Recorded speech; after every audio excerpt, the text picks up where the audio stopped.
They're savvy. You bite them, kitty. You bite. Yes.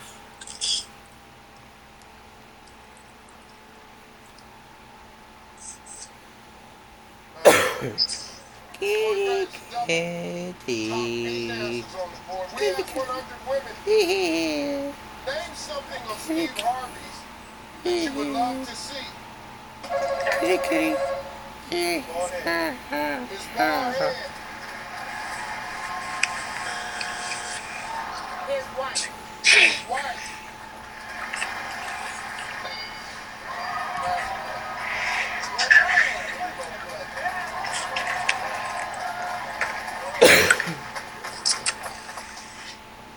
Oh, Charlotte, you look so sad. Look at that sad. Don't beat the kitty. Very much sadness.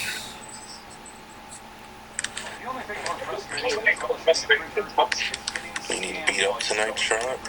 I do. Charlotte, you want to fight? Go get it. Grab it.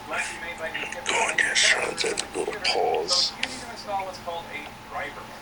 Driver or a print processor is a piece of software on a computer that converts the data into a format that the printer understands. It's what the computer uses to talk to your printer. Something happens. A lot of people don't install the right driver, and thus they aren't able to get the printer to work. So they do what we all do: ask Google for help. And if you're not careful, you could end up at a site that's going to take advantage of you. For example, Canon tells you to go here to their official This has been that white guy. Must be like trying to kill the Indians. I mean, check this out. This site claims to be the Canon printer helpline, but when you click to set up your printer, it takes a year. Now this looks exactly like the site that you should have. Maybe I felt you tell whipping me. On the correct site, you just click setup, then you pick your printer model, and then you download the driver right there, and then you can have a little video to walk you through the installation process. But on this stupid scam site, they've just taken a screenshot of the Canon printer. No matter where you click, they'll take you to a site where you just enter the info and download the software. To keep holding him, Sadie, I gotta go take Don't this. have the right software. It's going to fail every time. That's what the site is designed to do. Trick you into calling them. So, of course you call. You need to get your printer working. Or you can chat with them. Let's see what that looks like. I start to chat and I get a nice message from a girl who says, "Hi there. This is Charlotte. How may I help you?" Vicious And I say, "Hi, this is Ken Sports." You think to be a bad kid on the 16th. Charlotte. I said, "Are you able to help me set up your No more balls. contact you?" And Charlotte said, "Yes, definitely. You help with your printer model number. And you see if Charlotte and this website can be trusted. Send the link to my printer model. Say Charlie. They reach that link to the graphite.link that will snag that That's the name. and they do. And I Killing think Charlie. this here. In search of the Reds call themselves People of Darkness. Okay, interesting. A Now, couple years ago in it's cars. chatting, so she's gonna get one of her texts to call me up. So, Before he died, he predicted something bad was going to happen to him. Kill the whole world. Talk about the explosion. Get a little six bill.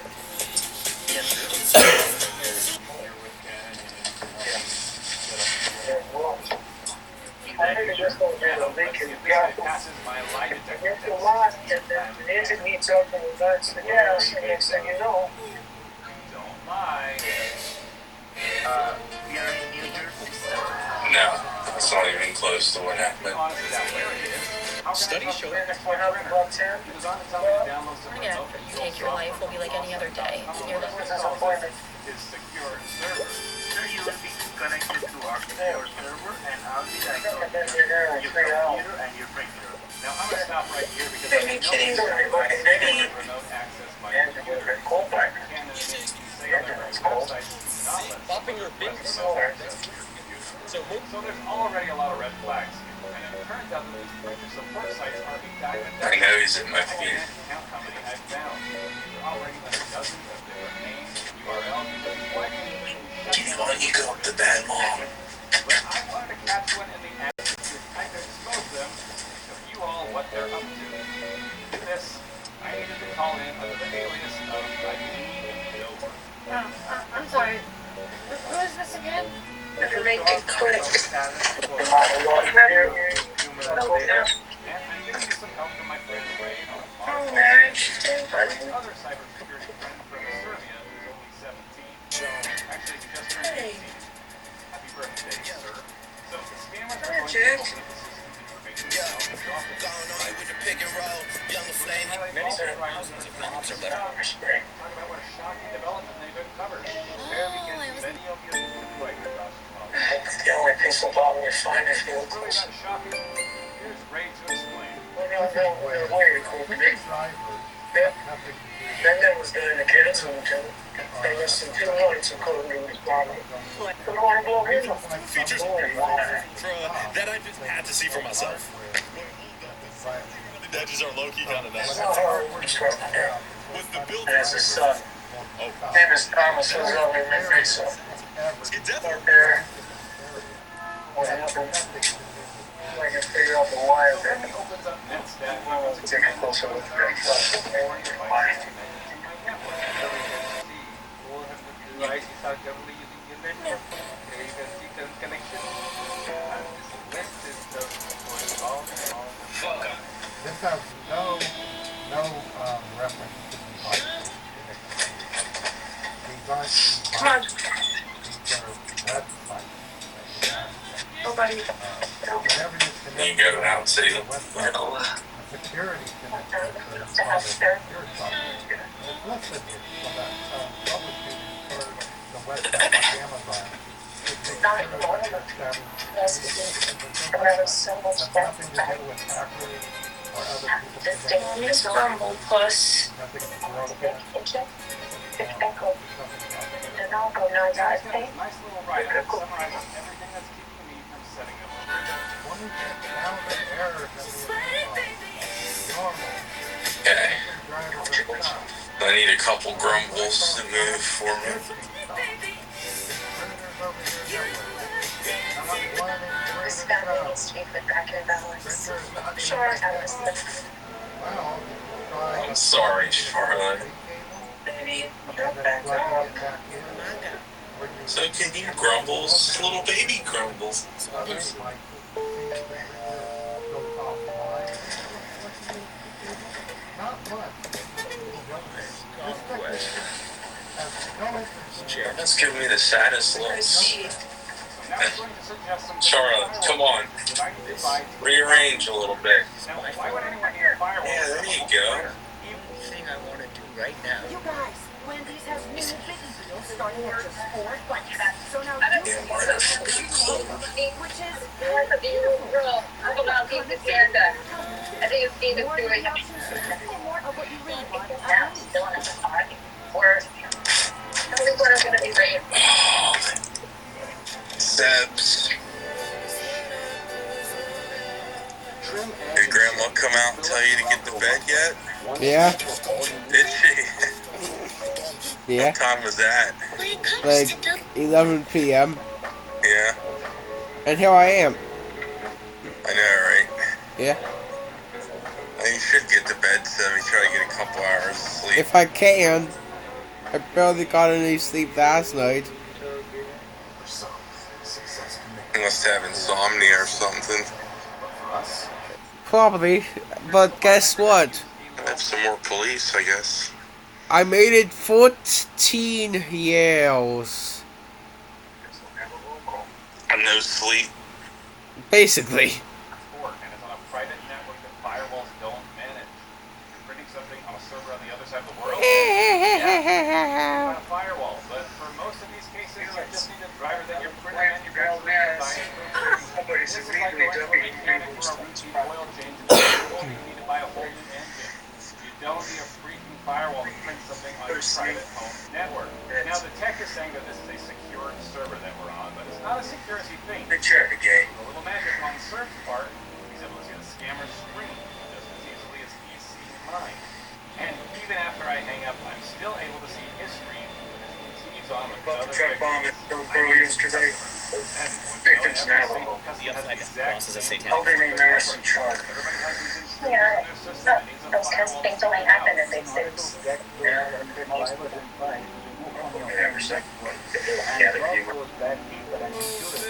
Talk to his son Thomas and find out. But that be all done by network firewall on the IP side. The firewall is something that needs to be installed. What a coincidence.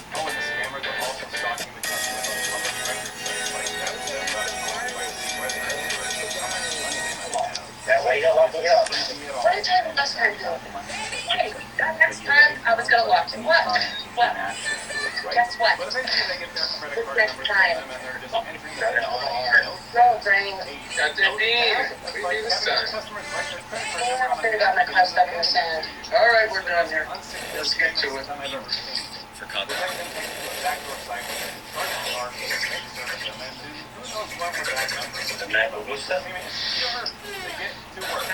Good job, Sergeant. Work in care. Oh, they're too much man with maybe a criminal suspect and on a horse. You done here? See the stairs.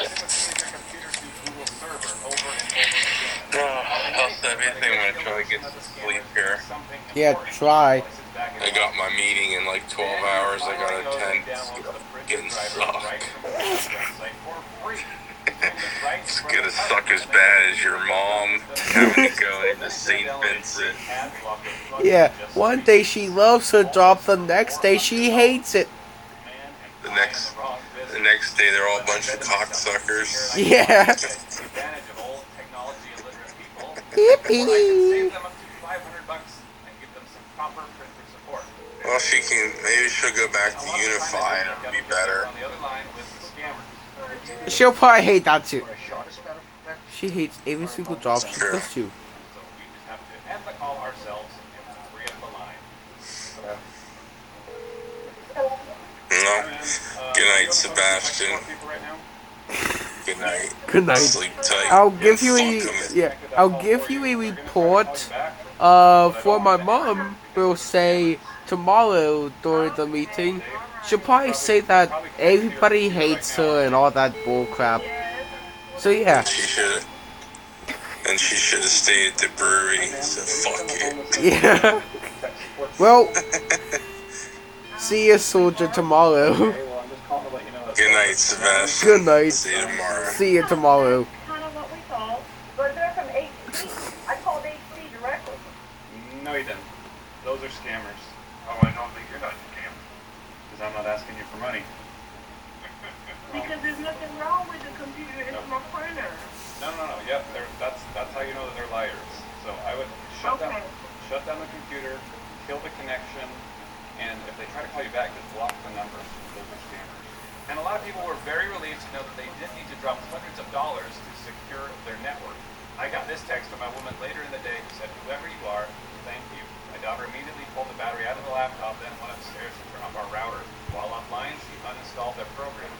And you were right. They repeatedly tried to call me back from different numbers. And as fun as this was, I just couldn't do it all day. So I thought, maybe I'd put some fear into them. So I called up again as I leaned over and they could see me reaching out in the chat. Eileen? They could even see my location, which I had sent to Atlanta, Georgia, thanks to my Surfshark VPN. But then I messaged Surf, and I told them to open up a little present on their computer while I was talking to them. There's this really creepy jump scare video that you've probably seen before that's meant to come out of nowhere and scare the crap out of you. But when we load it on their computer, it's going to fill the whole screen, and we're going to crank the volume up as high as it goes. And if it works, I think our scammer friend is going to need a new pair of trousers. It's a wireless printer and I'm having trouble connecting. No problem. Has been in the morning. So, after a few minutes of shooting the bull, I gave the go-ahead to Serve. Is the Windows desktop or a Mac? It's a Windows.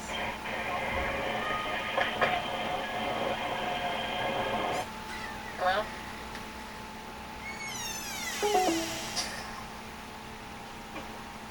Got it.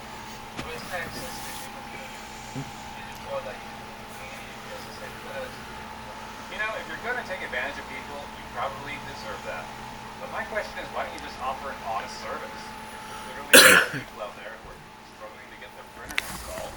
Just help them out and charge an hourly rate to set up their computers. You can establish a good name for yourselves instead of having to restart your websites all the time because your current ones keep getting reported and shut down. Oh, speaking of which, this one just got shut down.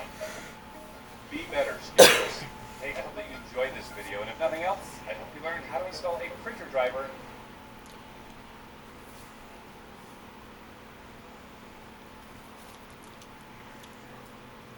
Don't use bounds. Dryer heat could be a real bar. monster. I turn clothes into a magnet for lens, dust, and hair. Bounce! It fights dry or heat static and makes your laundry fresh again.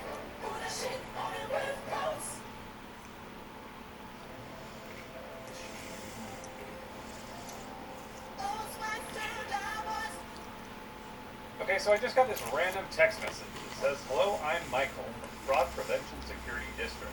Safety is our priority. We just caught 2 men in custody, and research found out that they collect your winnings package from FedEx Company and refuse to deliver to you after collecting all the necessary payments attached to it." Now, this certainly got my attention. I said, "Really? Where?" He said, "Yes, we found some package being kept by them, some half spent. Now, I need you to tell me how much package you are expected to get but wasn't delivered." I said, "I'm trying to think. Where was the package from?" He said, "It's a lottery money stuff that was supposed to get to you a long time ago." "Lottery money stuff, huh?" I said, "How much are we talking about?" And he said, "Approximately $500,000. "Wow, I'm surprised they managed to fit $500,000 cash inside this box." He said, "Don't worry, sir, we have gotten back your package for you and we will return it to you today, okay?" And I said, "Okay, thanks." And he said, "Kindly give us your full name and your home address." And that's when I knew that this was a scam. So I kindly gave him a fake name and said, "My name is I'll be back." I'll be back. And I said I live at 1600 Pennsylvania Avenue, Washington, D.C. And he said, "Okay." These guys are so stupid. He tells me my package is going to be delivered today on one condition. I need to pay the affidavit court form of just $700. But because of all the stress I've been through, they'll accept $500. So even though I've never even entered a lottery or been told that I've won, this clown is thinking that I'll drop $500 on an affidavit so he can deliver it. No thanks. But he texts me the next day saying, "Hello, sir." And I say, "Good afternoon. Was the scammers arrested?" He says, "Yes, we've got them arrested and they're in our custody right now." I said, "Do you have pictures of them?" He said, "Hold on, let me take pictures of them." And then he actually sends pictures of these thieves. This is one of them. This is the second guy. These jerks just stole my money. But who are they? Well, this guy has headphones and a media player, which seems odd to have in a prison cell. Unless, of course, he was touring the prison cell like all the other people who have visited the USS Midway in San Diego. This guy is pathetic. I said, "How dare they?" And Michael said, "We're still investigating on them, but you can just let me know when you receive your package." And I said, "I want to speak with them." He said, "No, sir, you can't speak with them." I said, "They stole from me. I want to know why." He said, "You don't need to worry, sir. We will handle and torture them." Oh, wait a minute. Torture them? But eventually he gives me the Cash App tag where I should send the money, and it's a guy named Lewis. Now, if you're new to online fraud, scammers will usually give you the name of a different person that they want you to send the money to, because a lot of times scammers are overseas and it's hard to send money internationally, especially to countries where there's a lot of fraud. So they'll recruit a middleman or a money mule to collect it, and then they'll buy Bitcoin or something for them. So let's see if we can figure out who this middleman is and get him in trouble. So I said, "Who is Lewis?" He says, "That's the delivery man that's going to deliver your package." I said, "Can I get his phone number and I will talk to him?" And he said, "Here is his number." Wow, he gave that up pretty easily. And what I usually do when I get a number is I run it through freecarrierlookup.com, because that tells me if it's a wireless phone number or a VoIP phone number. If it is a VoIP number, then it usually indicates that the person is overseas and is likely a scammer. Now this number that he gave me, however, looks to be registered with T-Mobile. So I'm thinking this might actually be the mule here in the States. Let's call him. "Hi, who's this?" I'm sorry, what was your name? This is Lewis. Lewis? Scammer. Your name is Lewis? Yeah. Yes. And where do you live, Lewis? Say what? Where do you live? Where do I live? Yeah. Okay, I live in Texas. Texas? I'm starting to have my doubts. I was just wondering where your accent is from. It sounds kind of West African. I think So you're in Texas right now? of course. What city? Yeah, go ahead, Michael. Hurry and Google a city in Texas. Hello? What city do you live in Texas? Beaumont. Beaumont? Beaumont. Does he mean Beaumont? Beaumont. That's a 20-hour drive. Lewis, that's a 20-hour drive to get to my house. Okay, I'm listening to you. 20 hours, Lewis? Really?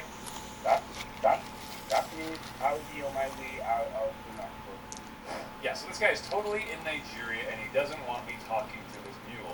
But how is he using this American wireless number?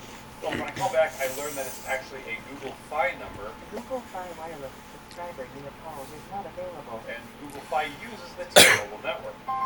So this might be a new way that scammers are using American numbers without them getting flagged as a VoIP number. Okay, let's review. Michael works for fraud prevention and he's intercepted a package of mine, but he needs $500 from me, and then his delivery driver Lewis will make the 20-hour drive from Beaumont, Texas to the White House to deliver it.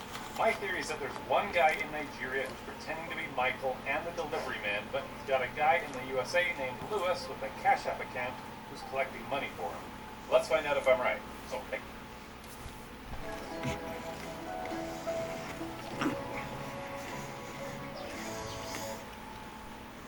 When your teeth are sensitive, even biting into a popsicle can hurt.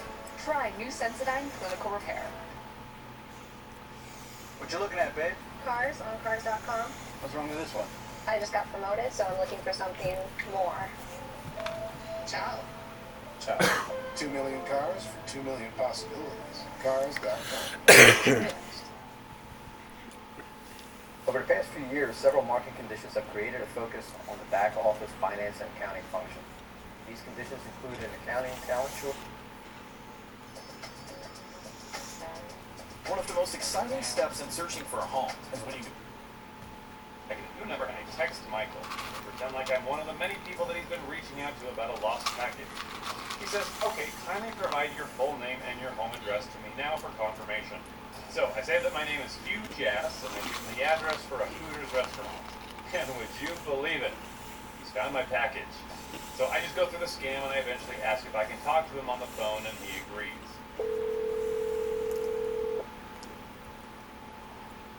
Yeah, hello.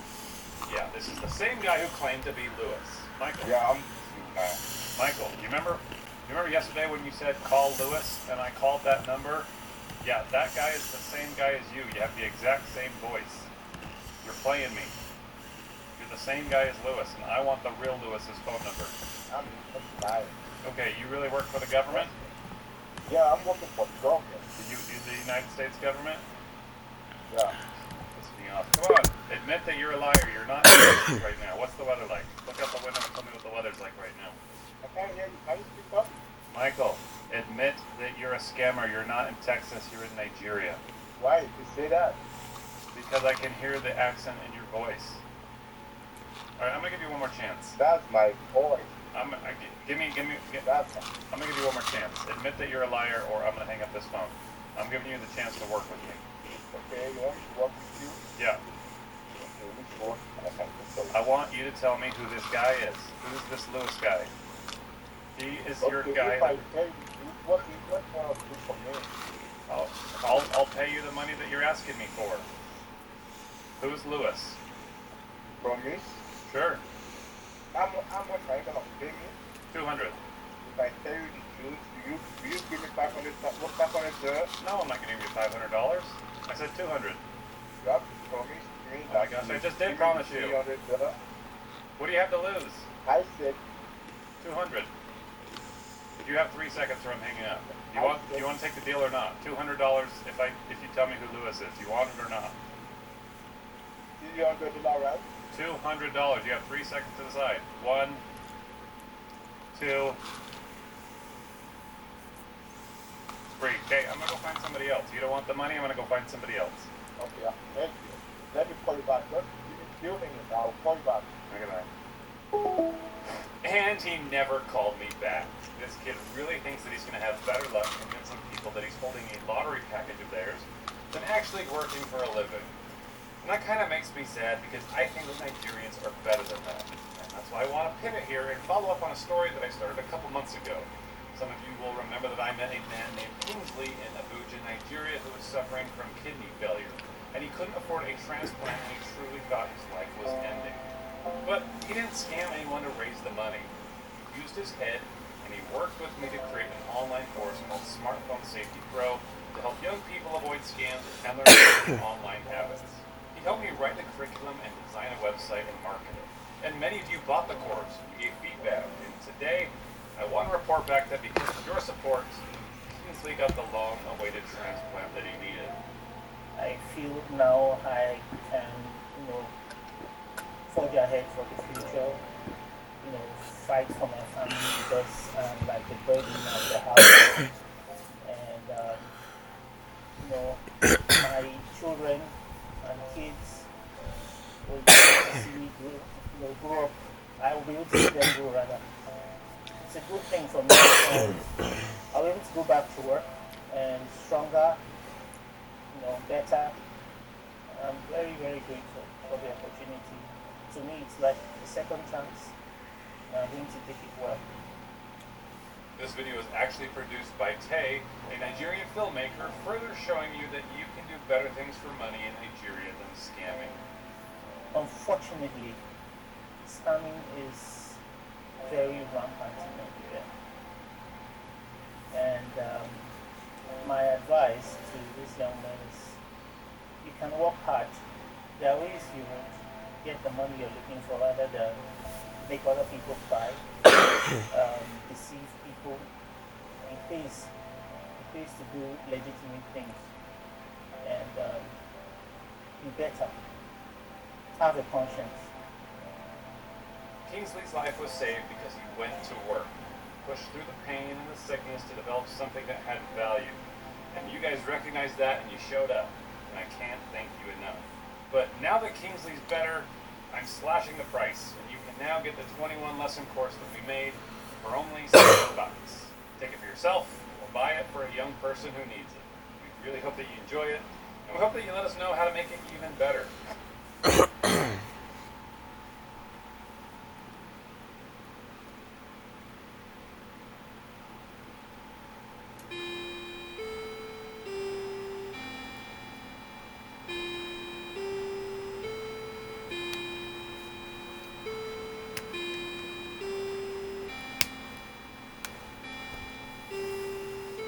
Can we call my mom?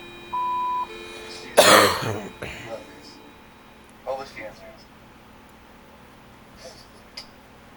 Alright, top 6 answers on the board. If they sold a Steve Harvey costume for Halloween, what might it come with? Mustache. Come on, pimp.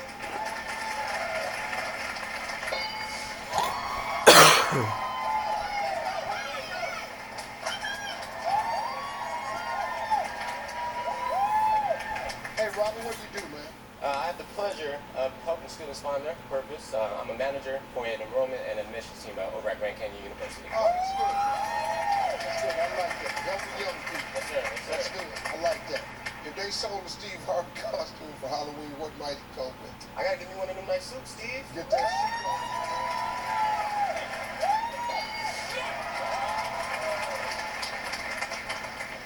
If they sold a Steve Harvey costume for Halloween, what might come with it? A good joke. A good joke.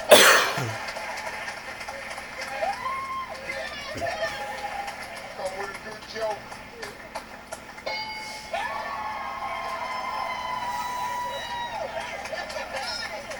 If they sold the Steve Harvey costume for Halloween, what might it come with?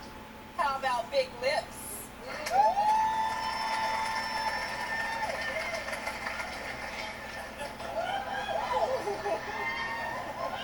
Hey, don't take all that. All that in the background. He sure got some diggers. Come with big lips.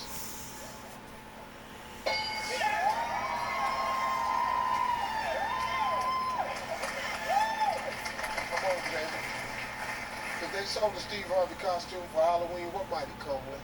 A ball cap.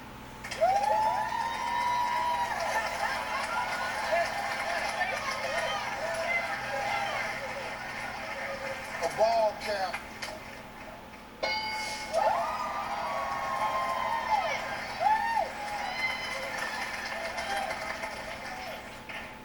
Family Feud sucks. All right, Lil Wayne. Ain't no strikes. One answer left, you can clear the board. If they sold a Steve Harvey costume for Halloween, what might it come with? A big nose.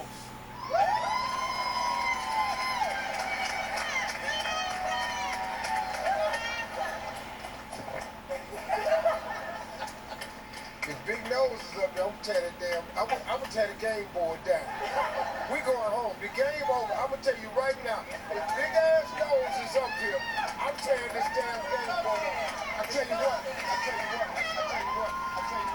better not be up there. If it's up there, I'm gonna tear the damn game board down. Be up here. I'm gonna tear this whole damn game board down. Go ahead. Big Ass Nose, be up there.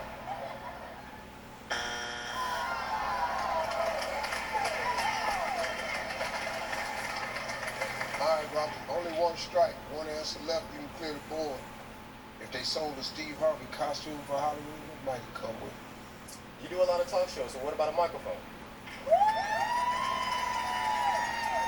Microphone.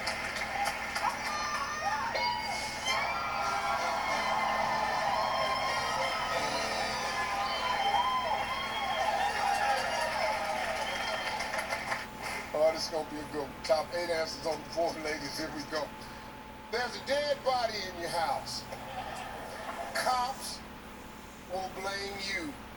What do you do with the body? Put it in the fridge. Put it in the fridge.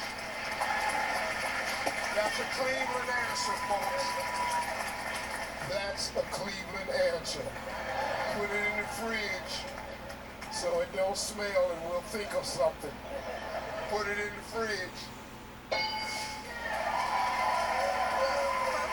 Bury it outside. Bury it outside. That's a Texas answer. Take it outside and bury it.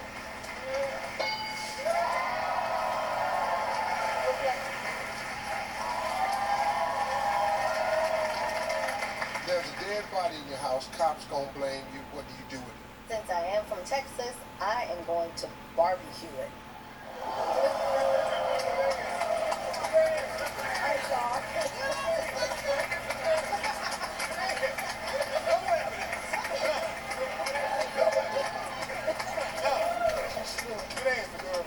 You just got a little Jeffrey Dahmer family.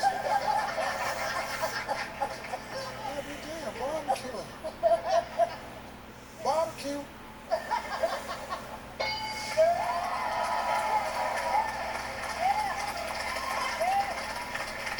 Okay, Mr. Vanessa, there's a dead body in your house. What you gonna do with the body? I'm gonna cut it up. Yeah! Gonna cut it out.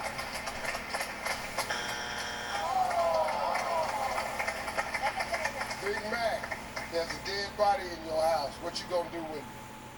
I'ma prop it up in a chair, dress it up, it look like there's nothing. Gonna act like it's sleep. Don't act like it's sleep, Steve. Don't act like it's sleep. Don't act like it's sleep. Act like dress it up like shit. Dress it up like Steve. I'm dressing up like it's sleep. Flip up in the chair. You gonna set him up in the chair. Right. Dress him up. Yeah, act like this. Set him up and make him just act like he's asleep. Yeah, just act like he's chilling a little bit. Yeah. Oh, he's chilling. Yeah, chilling a little bit. He's chilling. Yeah. Yeah? Woo, okay. Prop him up, make him look like he's chilling.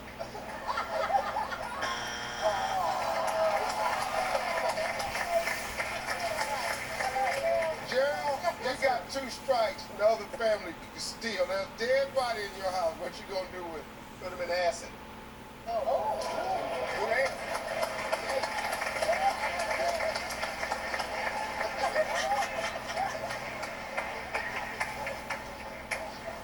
Well, that's not funny. Fitzgerald say, got some jokes for that, Mr. Funny? Put him in acid, burn him up, do him look like a puddle of pee.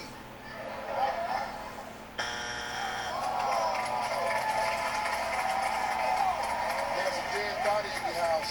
Cops will blame you. What do you do with the body? I think I would put him in the trunk. Put him in the trunk.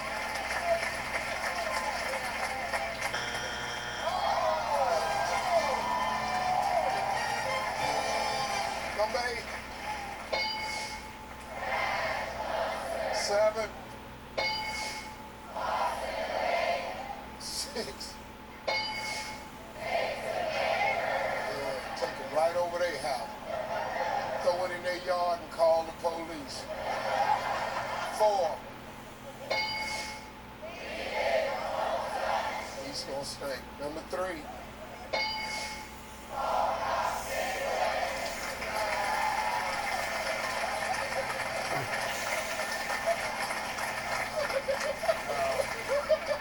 Wait a minute, though. Call cops anyway. The 2 black dudes went, oh, hell.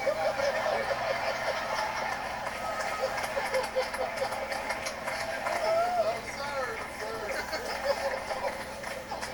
Oh, man. Oh, I'm hurt. Oh, that was so, now, hell no. Call the police to my house. Point varies the top 6 answers on this board. But we asked 100 married men, if you were blindfolded, you could still identify your wife by feeling her what? Her butt. Her butt. Yeah. Her breast. Her breast.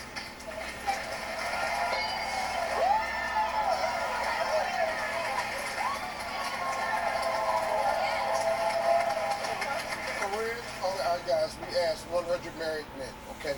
Just say that one time. Corinne, if you were blindfolded, you could still identify your wife by feeling her what? Them lips, Steve.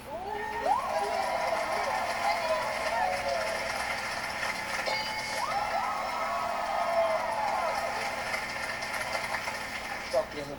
If you were blindfolded, this your wife right here. Yes, sir.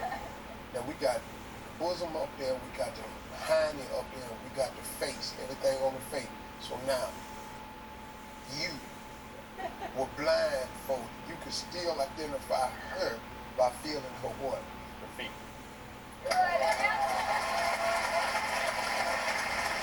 Her feet.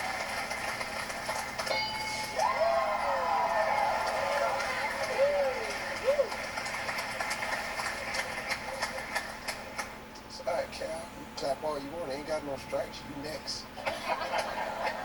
If you were blindfolded, you could still identify your wife by feeling her what? This hair, Steve. This hair.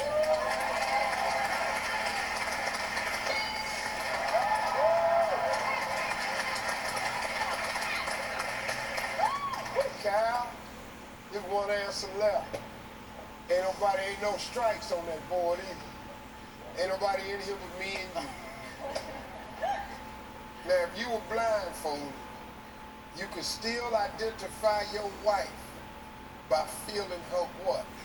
Well, you know, Steve, I gotta be respectful of my father-in-law who's in the crowd tonight, but I'm gonna have to go with her lady part, Steve.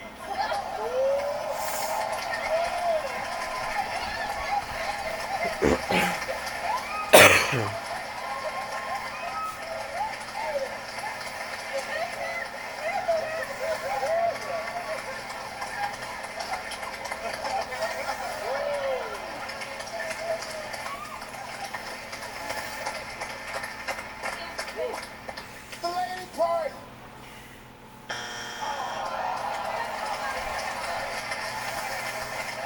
Now, if you were blindfolded, you could still identify your wife by feeling her what? I'm gonna go with her hand. Her hand.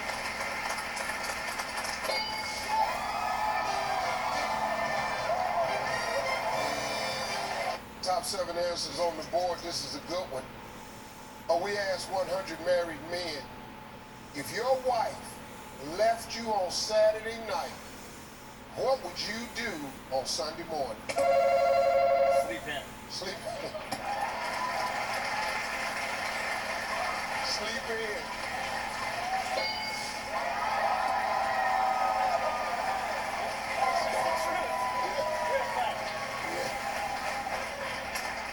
Honey, I'm leaving you. Bye, Felicia.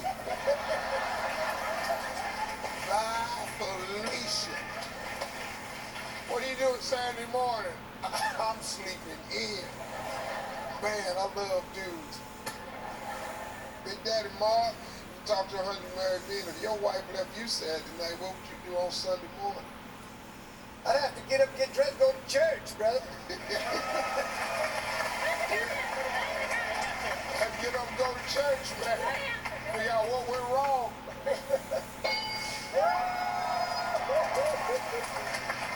Natalie, if your wife left you on Saturday night, what would you do on Sunday morning? Go golfing. Yes. Oh, good.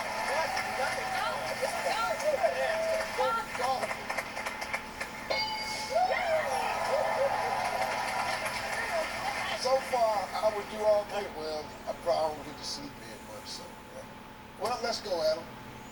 Married men, if your wife left you on Saturday night, what would you do on Sunday morning? Watch sports. What, man? Come on, watch sports.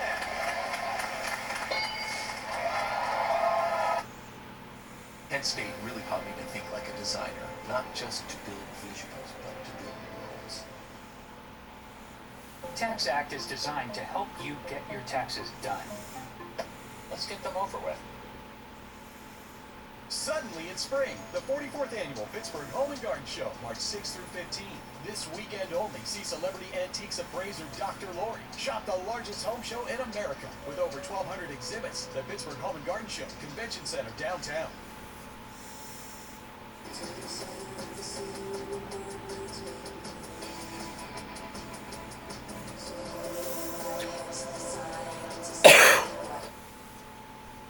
With Shop and Save brands, you can save on groceries like these.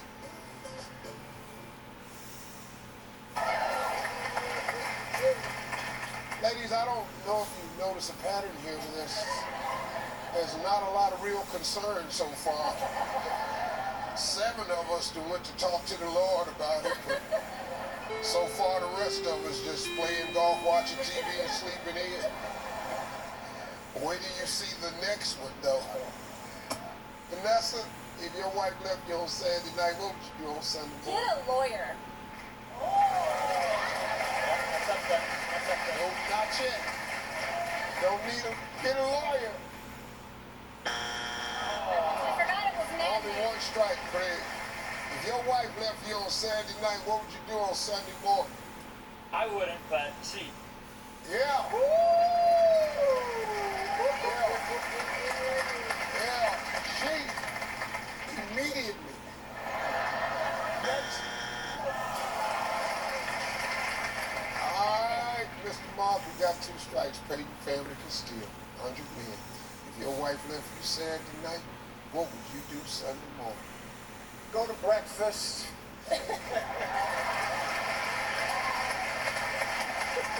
What is that? Go to breakfast.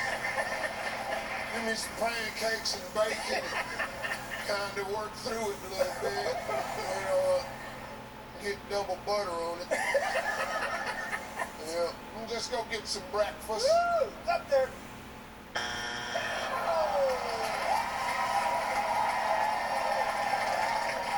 We asked 100 married men, if your wife left you on Saturday night, what would you do on Sunday morning? We're gonna say, go find her. Go find her.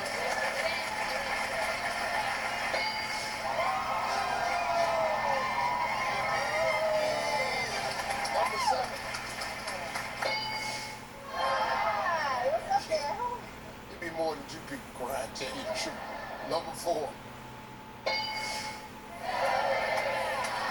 Top 7 answers on the board. Name a part of Steve Harvey's body that you bet is as soft as a baby's behind. That mustache.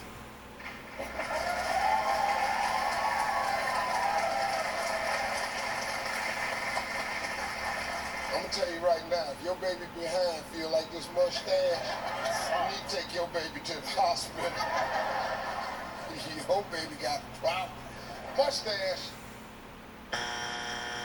Your bald head. My bald head.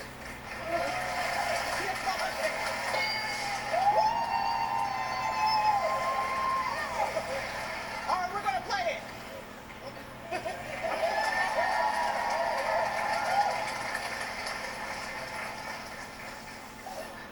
I know it's one of y'all up top in the charge that flips the board over.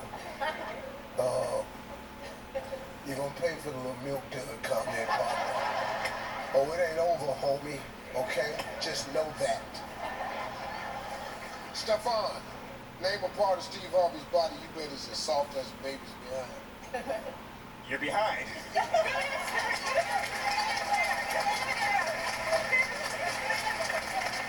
Once again, your baby butt feel like my butt. Get your baby to the hospital. My butt.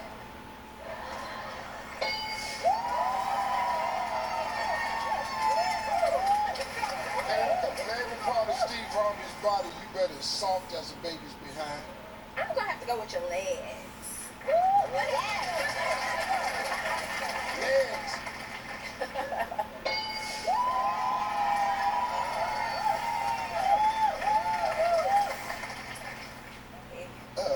Vanessa, name a part of Steve Harvey's body you bet is soft as a baby's behind. I'm gonna say your face.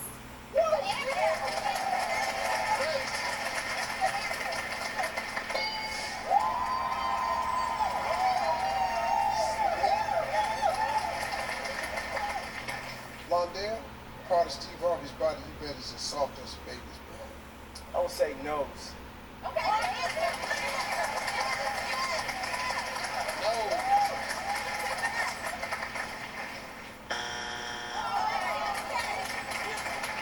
Ariel, name a part of Steve Harvey's body you bet is as soft as a baby's behind. I'm gonna go with your stomach. Yeah. You got a smooth stomach. Smooth stomach. My stomach? Your stomach. You got a smooth stomach. Stomach.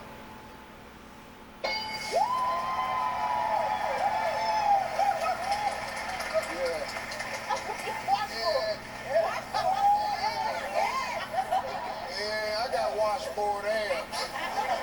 Oh, they in there. You got to dig for them. There go one. There you go. That dig round for it. Stefan, name a part of Steve Harvey's body you bet is as soft as a baby's behind. I'm gonna go with your arms.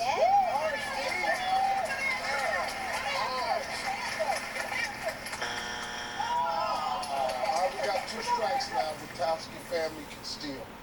Name a part of Steve Harvey's body you bet is as soft as a baby's behind.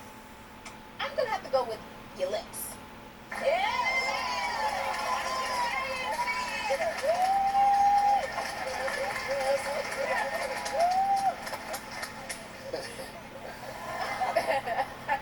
Watch yourself. A little bit.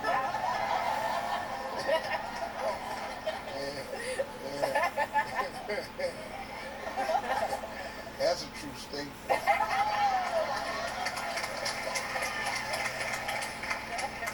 Soft and the same size of a baby's ass.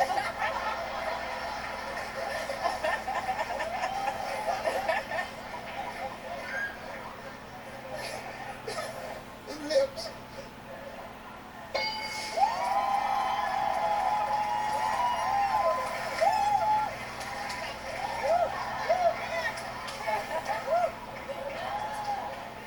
A little board operator, you just having to feel the bee-stung lips. I know they big, you ain't got to say that. 2 strikes though, Witowski family can steal. Part of Steve Harvey's body you bet is as soft as a baby's back. Well, Steve, since I shook your hand, I'm going to say your hands.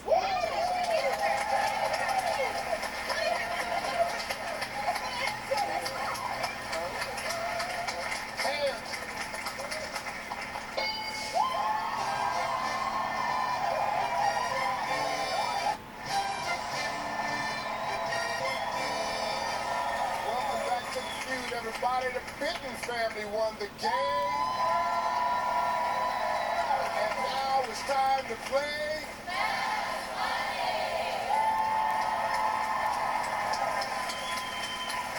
All right, Derek, Monica's off stage. I'm going to ask you 5 questions in 20 seconds. You can't think of something, you just say pass. You and Monica together come over 200 points. Tell everybody what you're going to win. $20,000!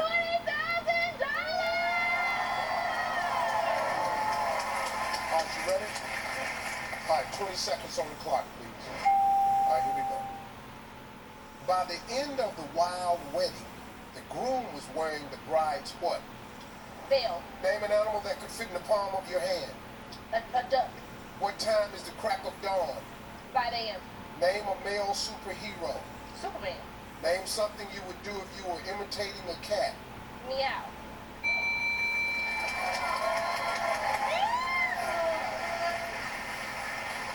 All right, Jericho, let's go. By the end of the wild wedding, the groom was wearing the bride's what? You said a veil. You said.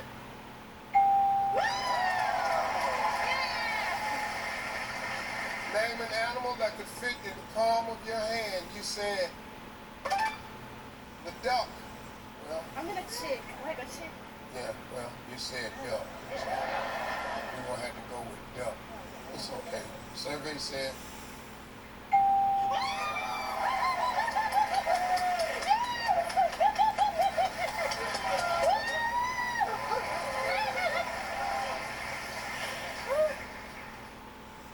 What time is the crack of dawn? You said 5 a.m. Survey said.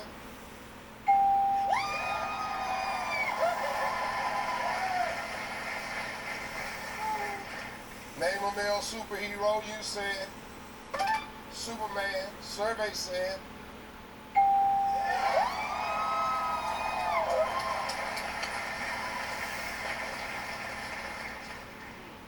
Name something you would do if you were imitating a cat. You said meow. Survey said.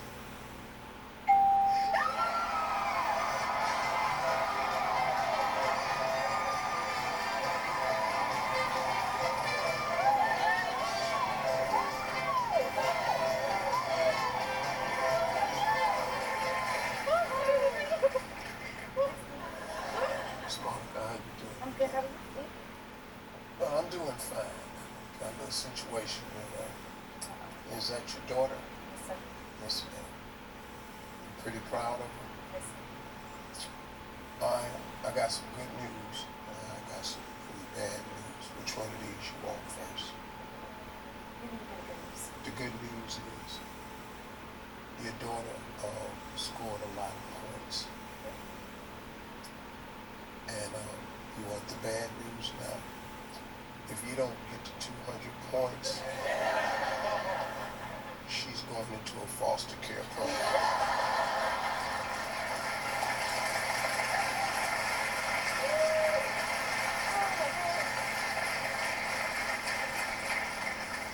How many points you think she got? Let's take a shot at this.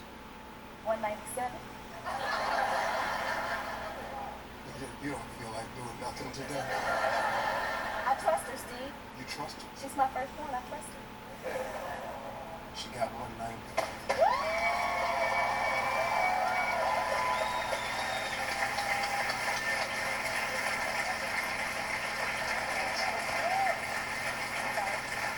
That's a church moment. You don't recognize a church moment. That's it right there. Well, you need 10 points. I'm going to ask you the same 5 questions. You cannot duplicate the answers. If you do, you're going to hear this sound. Now, it's likely that you could hear that, so pay attention, okay? I'll say try again. You give me another answer. It's going to be a little bit tougher this time. We're going to do 25 seconds. You ready? All right, let's remind everybody of Derica's answers. 25 seconds on the clock, please. By the end of the wild wedding, the groom was wearing the bride's what? Dress. Name an animal that could fit in the palm of your hand. A mouse. What time is the crack of dawn? 4 o'clock. Name a male superhero. Batman. Name something you would do if you were imitating a cat. Meow. Try again. Crawl.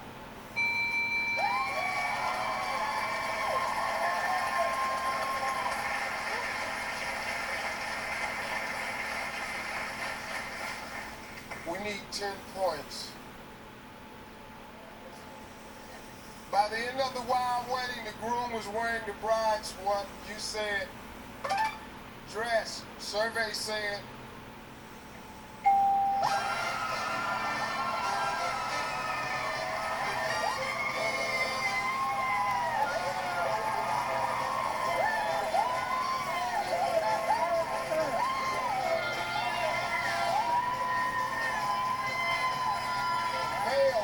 veil was number 1.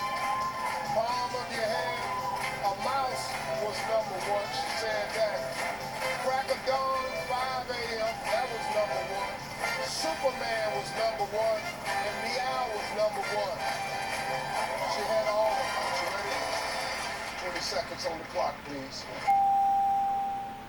After God made man, he then improved the design by giving women a better what?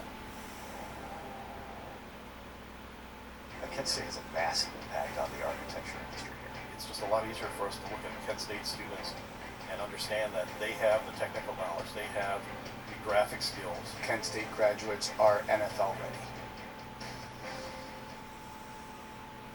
I can't share the picture. You should join Visible. It's only $25 a month. Look. Unlimited data and hotspot, all on Verizon's 5G network for just $25 a month. Tell your people. Plans starting at $25 a month, taxes and fees included. Visible. Live in the know. Secret is MVP Asia Wilson's go-to antiperspirant. It's earned Allure's Best of Beauty Award 3 years running. I wonder if anyone's ever won it 4 times. No pressure. Secret. Fresher under pressure. Mentality. How tall would a wave have to be before a surfer calls it gnarly? 10 feet. Tell me the best thing about Christmas. Presents. Name a white ball. A softball. Name an animal that kicks up his heels. Horse.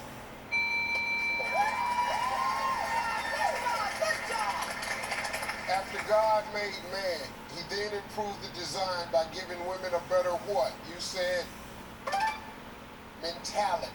Survey said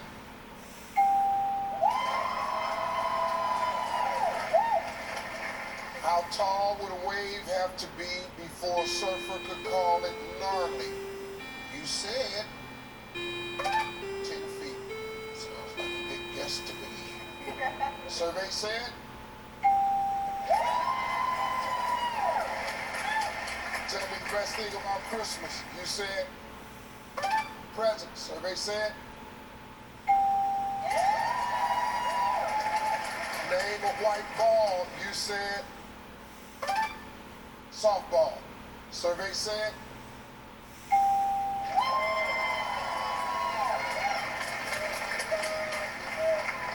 name an animal that kicks up his heels. You said a horse. Survey said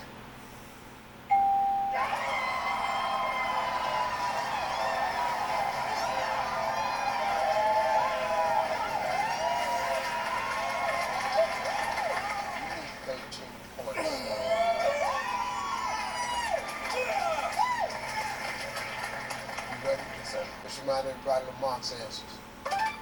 25 seconds on the clock, please. Please focus. After God made man, he then improved the design by giving women a better what? Pass. How tall would a wave have to be before a surfer would call it gnarly? 10. Try again. 12. Name the best thing about Christmas. Presents. Try again. Santa Claus. Name a white ball. Baseball. Try again. Ping pong. Name an animal that kicks up his heels. Giraffe. On the first one. After God made man, he then improved the design by giving women a better what? Attitude.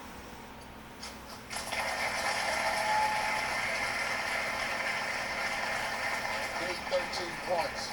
After God made man, he then improved the design by giving women a better what? You said better attitude. Survey said brain. Brain was number one. Good time. 11 points away. How tall would a wave have to be before a surfer would call it gnarly? You said 12 feet. Survey said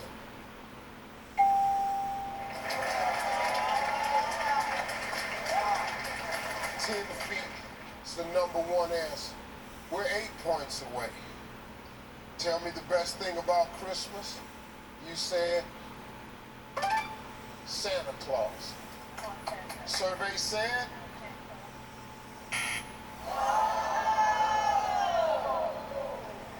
family and children was number one. We're 8 points away. Name a white ball. You said ping pong ball.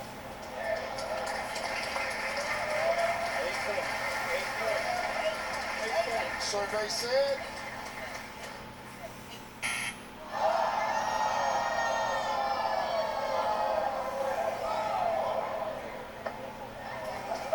Baseball, softball was the #1 answer. Name an animal that kicks up his heels. You said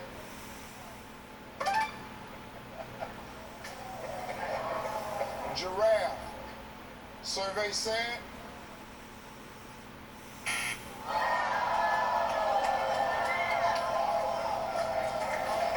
horse was the #1 answer. 5,000 points, 960 bucks. We gave total 21,775 bucks. They're coming right back on Family Feud. I'm Steve Harvey. We'll see you next time, folks.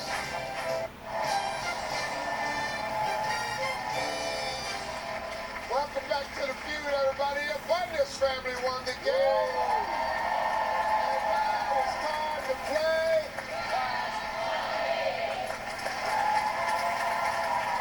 Are you ready? Ready. 20 seconds on the clock, please. Come on, man. Let's go. Name a part of a man's body that if hair were ripped from it, it might cause him to cry. Penis. When you... When you... Okay, time out. It would hurt.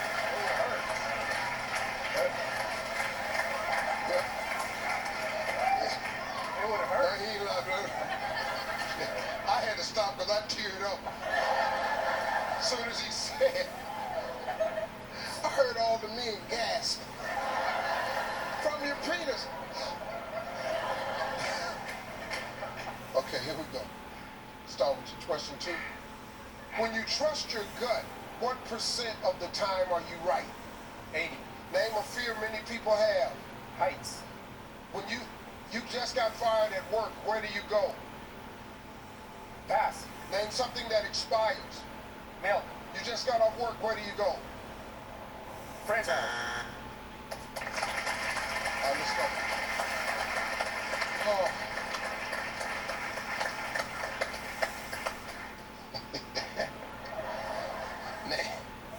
Name a part of a man's body that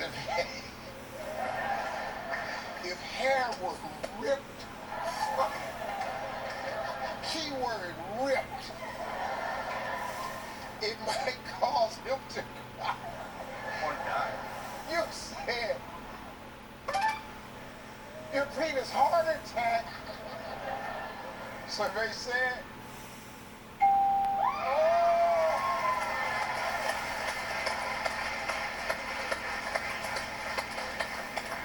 When you trust your gut, what percentage of time are you right? You said 8. Survey said. Name a fear many people have. You said heights. Survey said. You just got fired at work. Where do you go? You said friend's house. Survey said. Name something that expires. You said milk. Survey said.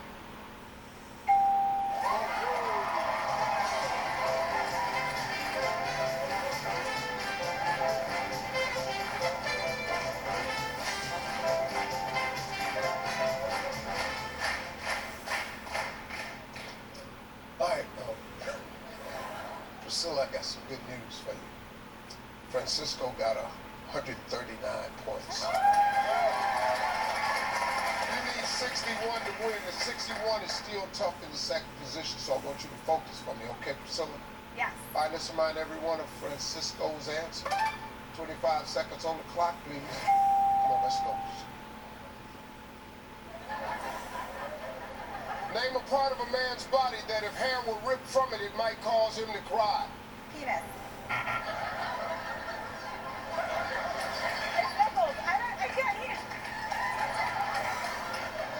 Okay. What am I supposed to do? She said the same thing. This is unbelievable. Okay. She said nipples. Okay, that's her answer. We don't have to do that no more. Okay, cool. Okay, good answer. Okay. When you trust your gut, what percent of the time are you right? 80. Try again. 100. Name a fear many people have. Heights. Try again. Flying. You just got fired at work. Where do you go? The bar. Name something that expires. Your license plates.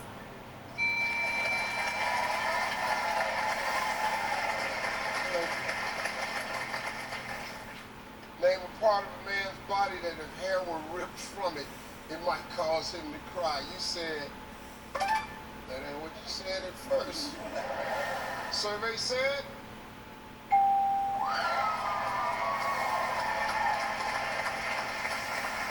chess was the #1 answer, 26 away. When you trust your gut, what percent of the time are you right? You said 100. Survey said 80% was #1. Name a fear many people have. You said flying. Survey said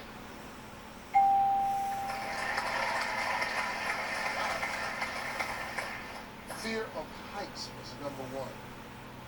You just got fired at work. Where do you go? You said the bar. Survey said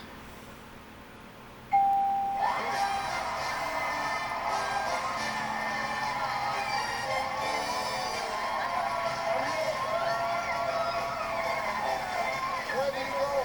Home. Home was the #1 answer. Name something that inspires food and milk. Food and milk was the #1 answer. 3-day total, $40,575, and they got it right back. Ladies, top 8 answers on the board. Here we go. Name an animal that women actually like being compared to. Cat. Cat.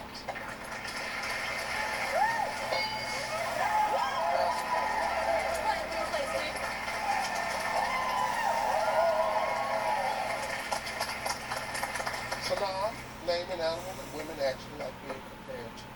Dog. A dog. A dog. Dog.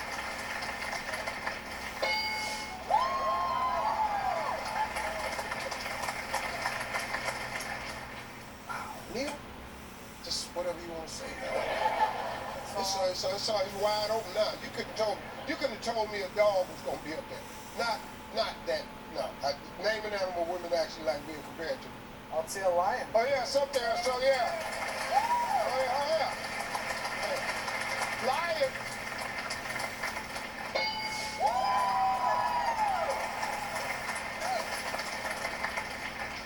Name an animal that women actually like being compared to. A sparrow. Yeah. Oh yeah. Hey. Why not? Dog is on the damn board. I'm done. Sparrow.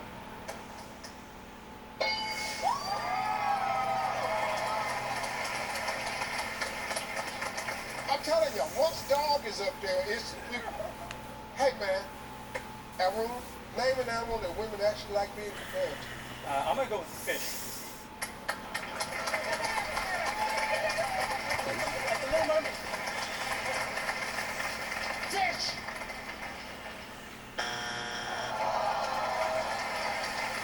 All right, we only got one strike, Nisha. Name an animal that women actually like being compared to. I'm gonna go with bunny. A bunny. A bunny.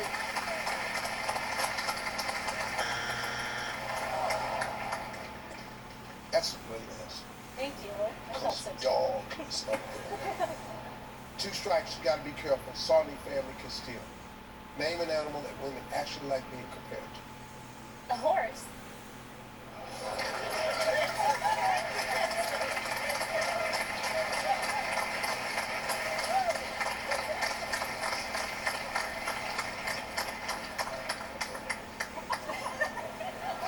Horse. Horse.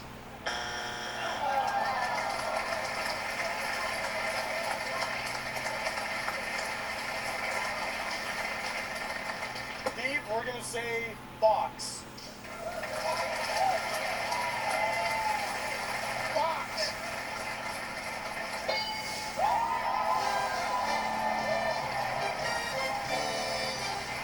Number 8. 5. 2.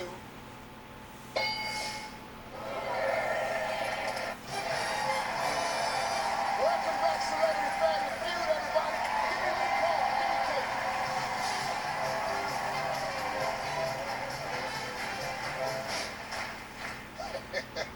Top 8 answers on the board. Let's just go and get the party started.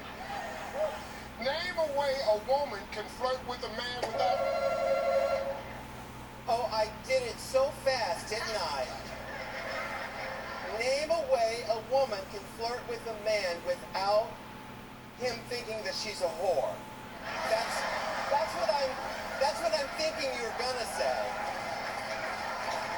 Without, that's what I think. No, I think that's great. That's what I think. Yeah. So I'm gonna go with that. Oh, I'm gonna go with that. Oh, here, my answer is, it is by batting her eyelashes. This is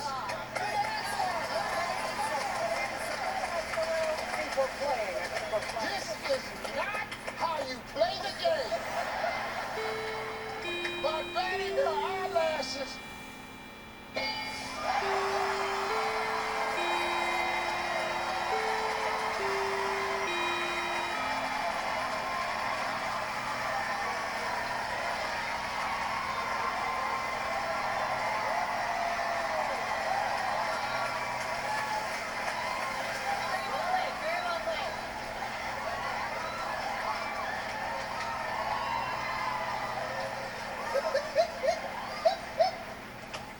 Come on, man, let's just play.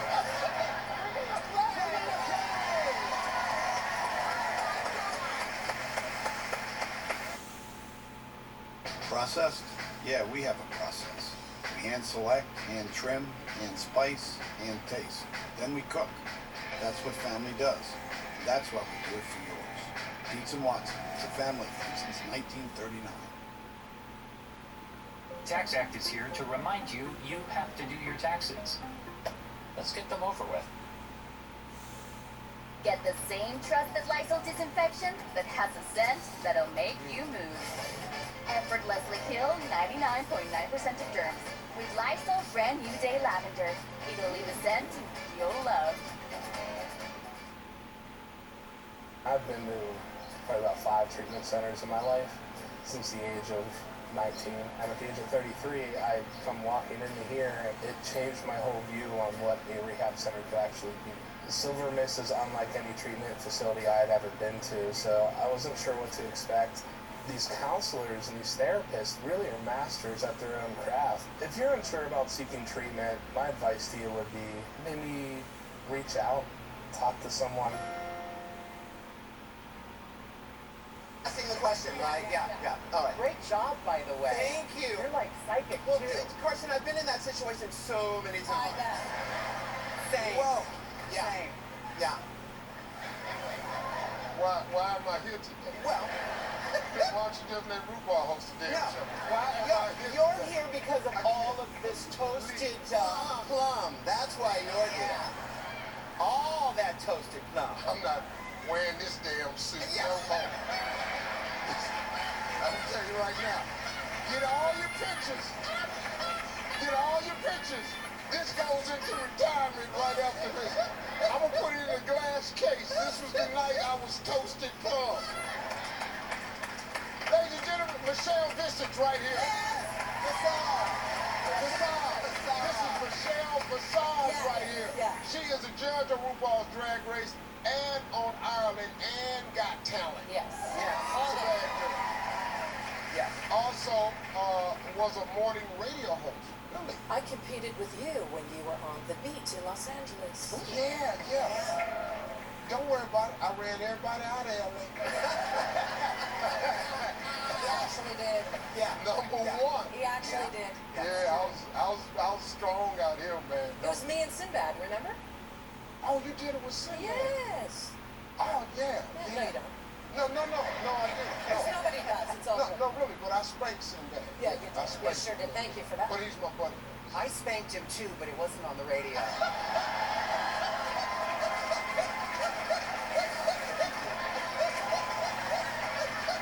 Let me clear this up right now. I don't know that. He did not spank Sinbad.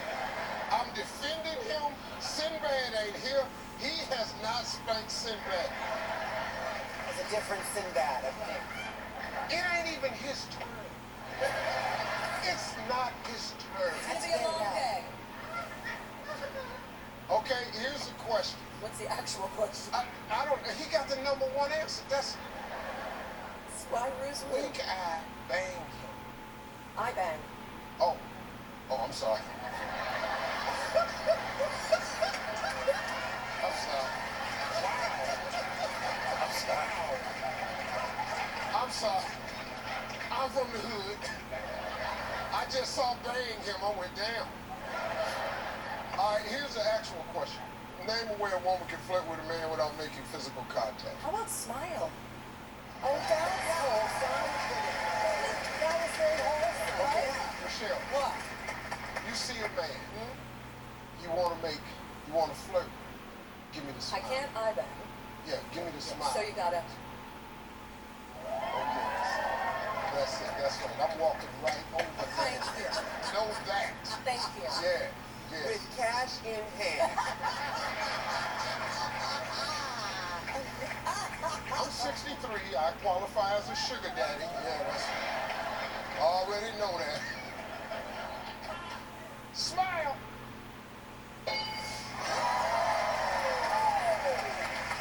Ladies and gentlemen, Carson Kressley. He's back. He's one of the judges on RuPaul's Drag Race, and he's one of the original Fab Five on Queer Eye. Now, the term for the original five on Queer Eye is OGs. Yes, old gays. Which I didn't know. No, it's original gangster. Oh. Yeah. Edgy. Yeah. Edgy. Original gangster. Yeah. Woo! Look out.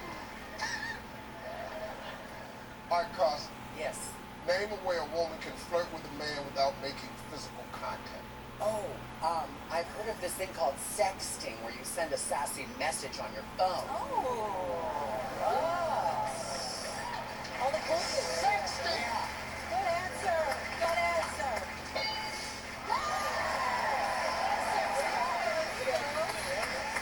job. Ladies and gentlemen, Latrice Royale. Contestant on Drag Race and won Miss Congeniality title. Really? And one of the 100 most powerful drag queens in America. Okay. When they say 100 most powerful, what do they mean? Look at me.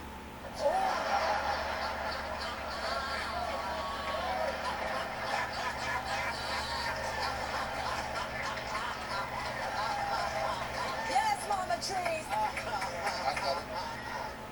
God, I'm gonna mention something. Just scared me a little bit. Scared me. Can I ask, like, how long have you been in the biz? In the biz. Oh, yeah. 27 years.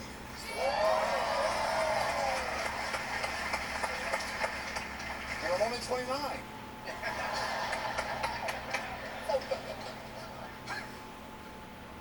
But because of political correctness, I believe you. Give it up for 29, everybody. It's absolutely beautiful, don't you agree? All right, name a way, Latrice, that a woman can flirt with a man without making physical contact. Maybe showing a little leg. Holding up her skirt, a little knee. Demonstrate, Raven.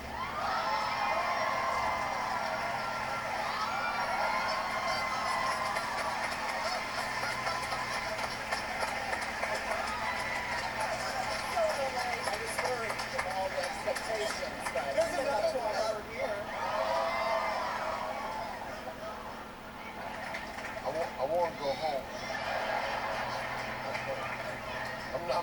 survive this. I'm not gonna survive this. This could be my last time hosting. Because this right here is getting more dangerous as it go down there. RuPaul's actually like really cool. And then like this is just like wonderful. And then it just starts diving. Because this damn Carson is ignorant in real life. What? And then Latrice Royale, look at me. That tightened everything in me up. Okay, what was your answer? Show a little leg. Show.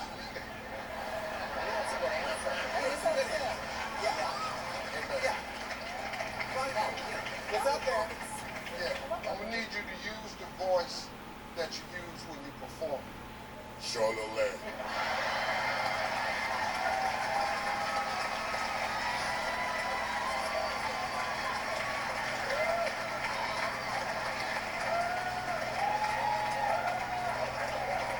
Well, all right then. Get your damn leg out. Get your damn leg out. That's right. Ladies and gentlemen, Raven,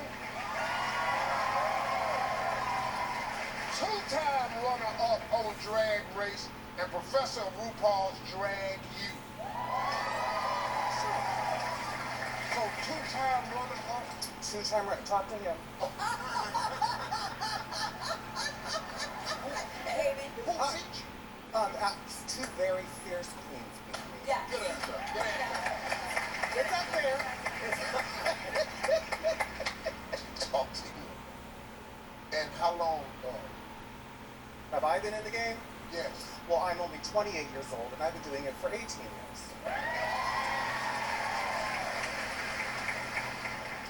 Raven, name a way a woman can flirt with a man without making physical contact. I say blow him a kiss. Oh, good save. That's good save, yeah. That's a great answer. Well, we don't have to demonstrate that. Okay, now it's video. Blow him a kiss. Okay. That's outrageous. That is outrageous. RuPaul, we got 2 strikes. You got to be careful now. The bold type can steal. Yep. Name a way a woman can flirt with a man without making physical contact. I say send him a drink. Send him a drink. That's up there. Up in the club. That's up there.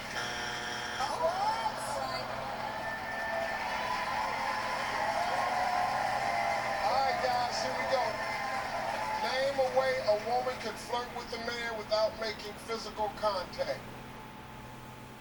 We think you might give him a little dance.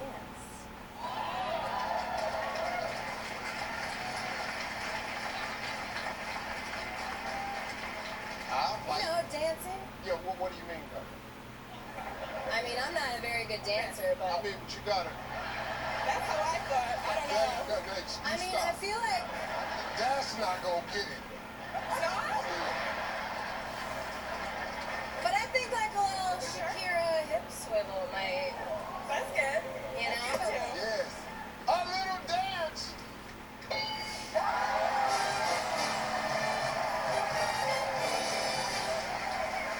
Number 8.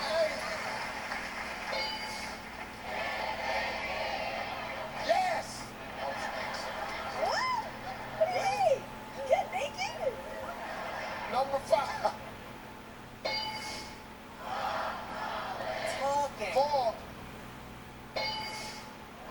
Oh. Ooh. Yes.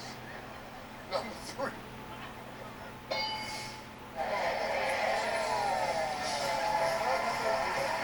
Don't go away. We'll be right back when Celebrity Family Feud continues.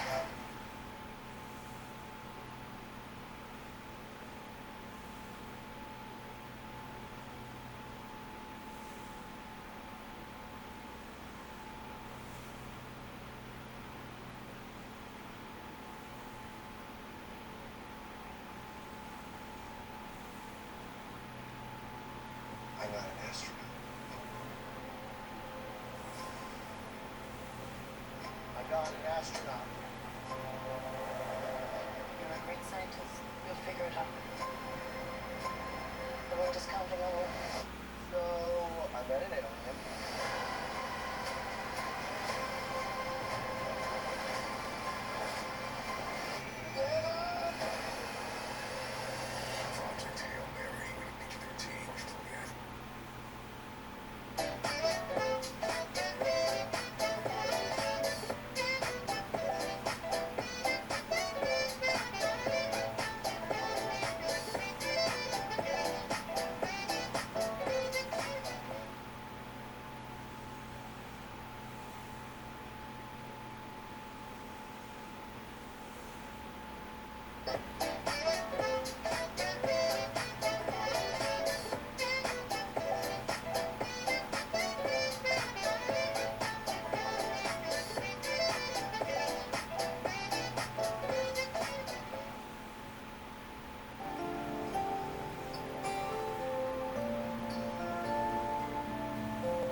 This could be either this could be something really good, or you about to be on YouTube.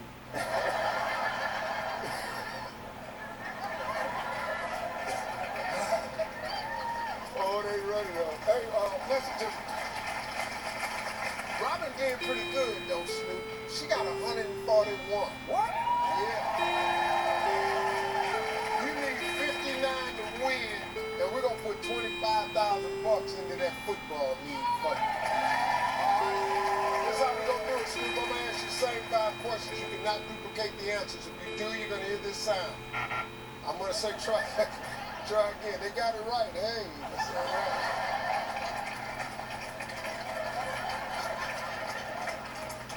He knew right where it went on time.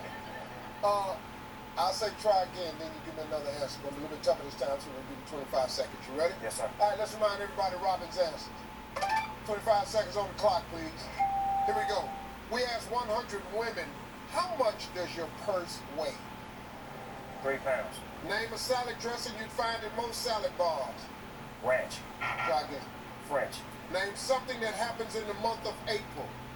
April Fools. Fill in the blank. Pie in the what? Horse. Name a color in a traffic light. Red. Here goes, Snoop. Sure hope we get under that one, because I don't know what the hell you said. Sure hope we make it to that one. We need 59. We asked 100 women, how much does your purse weigh? You said 3 pounds. Survey said 5 pounds was the #1 answer. We need 51. Name a salad dressing you find in most salad bars. You said French. Survey said ranch was the #1 answer. We need 30 points. Name something that happens in the month of April. You said April Fool's Day. Survey said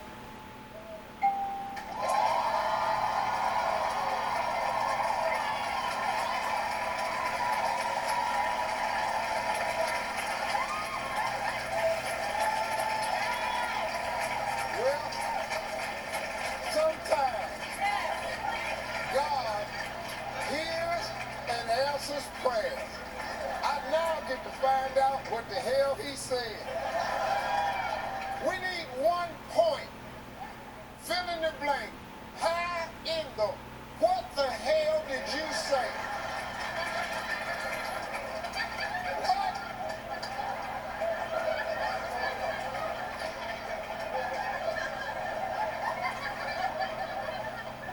How in the what?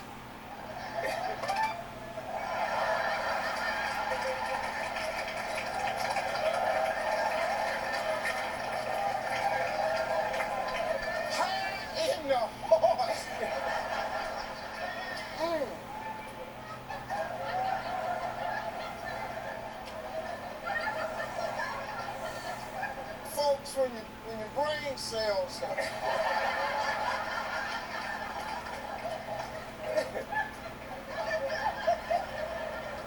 when your brain cells have suffered a little bit, you're gonna have moments like this. This is going to be on YouTube. Because Snoop just said, how in the horse the hell is he talking about?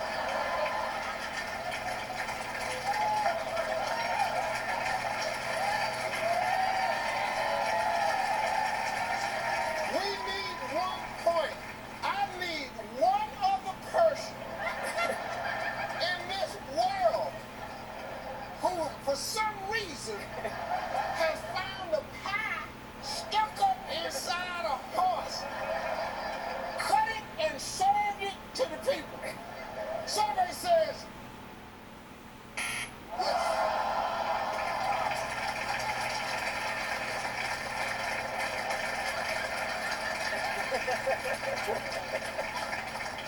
we need 1 point. Name a color in the traffic light. You said red. Survey said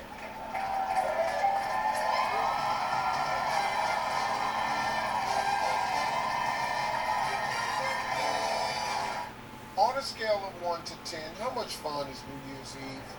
It's an 8. Name something people might get too much of. Money. Name something people feel with water. A bottle. Try again. A pool. Name the most popular cereal. Frosted Flakes. Name a job that's dirty but someone has to do it. A plumber. Try again. Close. Dirty. Gynecologist.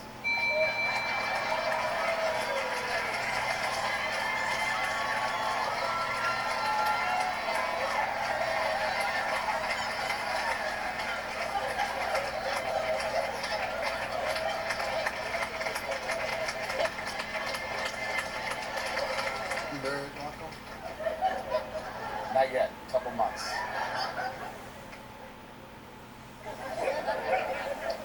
I better check with him after this one. Yeah. Boy, your buddies at work when this goes on TV.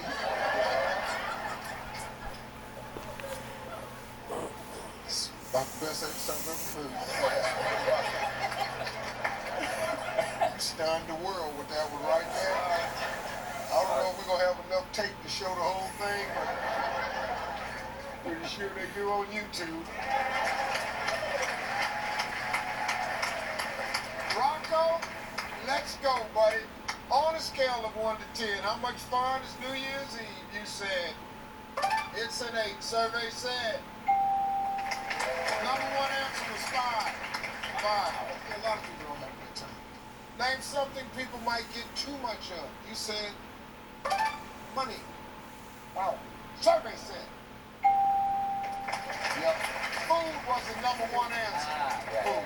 Name something people feel with water. You said swimming pool. Survey said number 1 answer was bottle.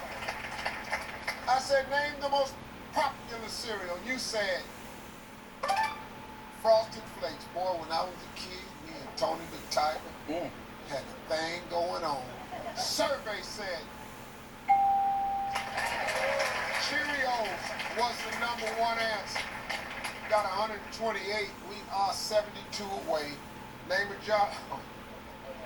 Name a job that's dirty, but someone has to do it. You, my man, are gonna be so famous after this. You said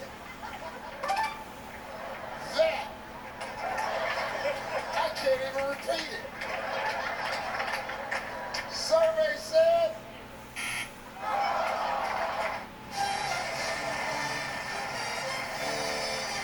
welcome back to Celebrity Family Feud, everybody. The Kardashian family was again.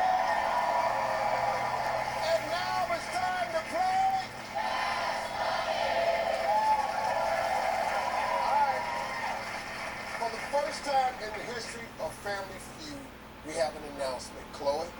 Well, Kim and Kanye were dying to do this, and they really thought they were going to win. They didn't, but as sisters, Kendall and I are deciding to let them play Fast Money because it's going to the same charity. So they're going to step aside because it's always been Yeezy's dream to play Fast Money. So Kanye West and Kim West are going to play Fast Money. Who's playing first? Come on, Kim. I am so nervous. I practice this in my bedroom every single night, but I think in person I'm going to hopefully not do awful because the charity needs it. Well, here's the thing. It's hard to practice for this game. Yes, I know. Because I'm going to ask you some stuff that's way more ridiculous than what you've practiced for. It's hard to practice for ignorance. We're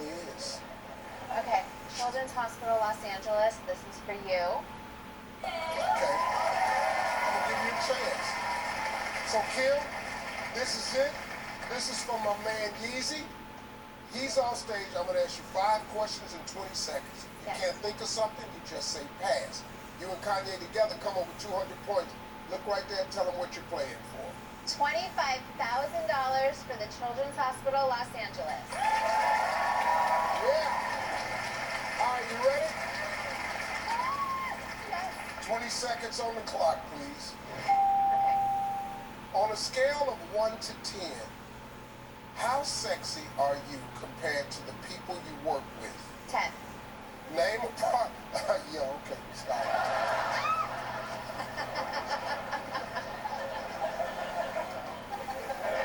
Do I get those seconds back? No. We gonna start off. You just have to get the same answer. I was stunned at the question. Just do it. Yeah, you are. Okay, we could just get the same answer. Okay. 20 seconds on the clock. You ready? Yes. All right, here we go. On a scale of 1 to 10, how sexy are you compared to the people you work with? 10. Name a part of the body you're always banging into things. Your butt. Fill in the blank. Slice of what? Pie. Name something a pet hamster spends a lot of time doing. Running in the wheel. Name something you need to make a milkshake. Milk. Bam. All right. Let's see. All right, here we go. On a scale of 1 to 10, how sexy are you compared to the people you work with? You said, I'm a 10. I've never said I was a 10. Ever. Somebody said, yeah. Name a part of the body you're always banging into things. You said, your butt.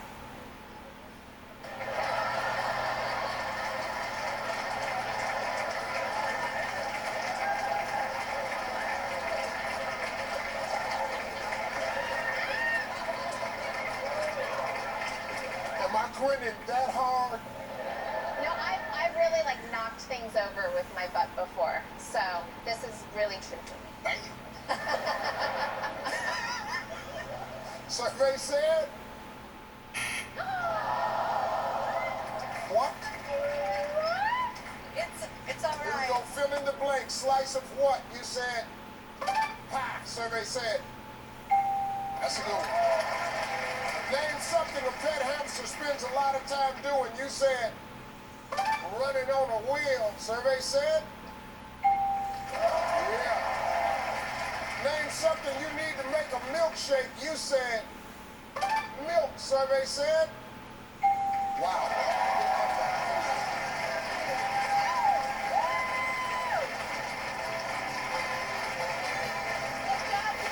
Hey, y'all go away. We'll be right back. Find out if Kanye can win $25,000 for his charity. Coming up, let's bring Kanye out, see if he can win the $25,000. On a scale of 1 to 10, how sexy are you compared to the people you work with? Your wife said 10. You said 10. Then you said, welcome back to Celebrity Family Feud. Let's bring Kanye out, see if he can win this $25,000. Let's go, Ye.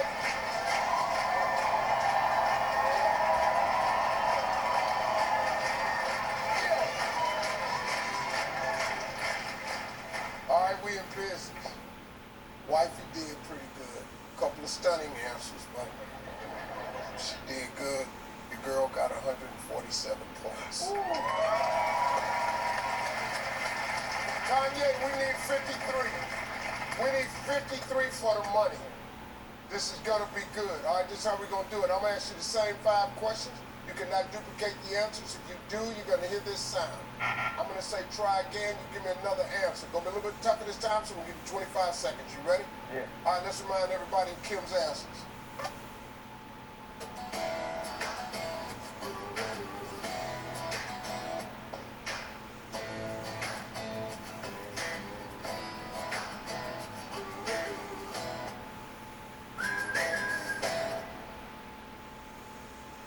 Check out the many ways Be Verified can be used. Search by a person's name. Search by an address. Search by an email. Search by phone number. Search by social media username. Get started with Been Verified today. Scale of 1 to 10. How sexy are you compared to the people you work with? 10. Try again. 5. Name a part of the body you're always banging into things. Your knee. Fill in the blank. Slice of what? Bread. Name something a pet hamster spends a lot of time doing. Being on a spinner wheel. Try again. Eating Name something you need to make a milkshake. milk. Try again. Ice cream. Come on, let's go. We need 53 points for $25,000. On a scale of 1 to 10, how sexy are you compared to the people you work with? Your wife said 10. You said 10. Then you said 5. Survey said 5 and 8 was tied for the top answer with 32 away. Name a part of the body you're always banging into things. You said your knee. Survey said oh.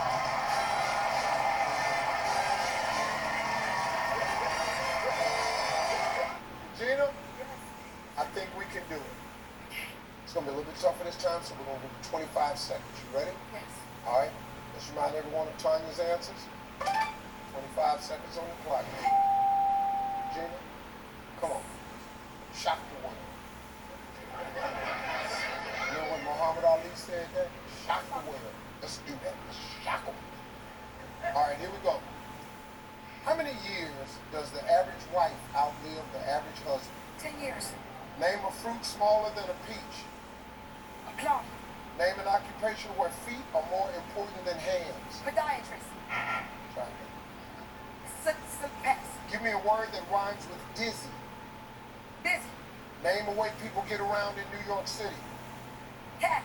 Name an occupation where feet are more important than hands. A salon. Pedicures. You know what, girl? You gonna mess around, shock the world. Girl, you gonna mess around, shock the world.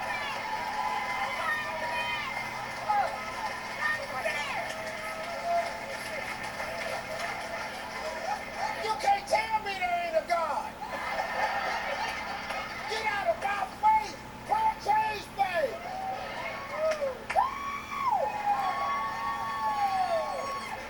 All right, now. I did a lot of hoopla. Let's just hope I'm right. All right, here we go. How many years does the average wife outlive the average husband? You said 10. Survey said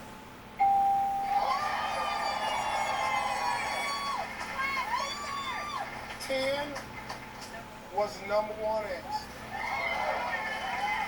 I said name a fruit smaller than a peach.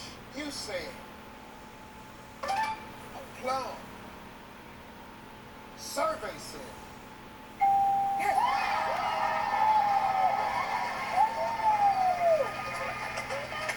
plum was the number one answer with 60 points away. I said name an occupation where feet are more important than hands. You said the pedicures. Survey said soccer player and dancer were tied for the top. We're still 60 points away. I said give me a word that rhymes with dizzy. You said busy. Survey said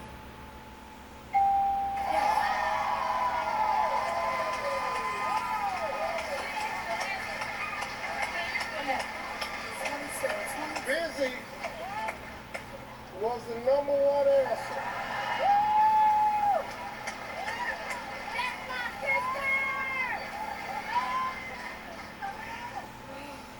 I said name a way people get around in New York City. You said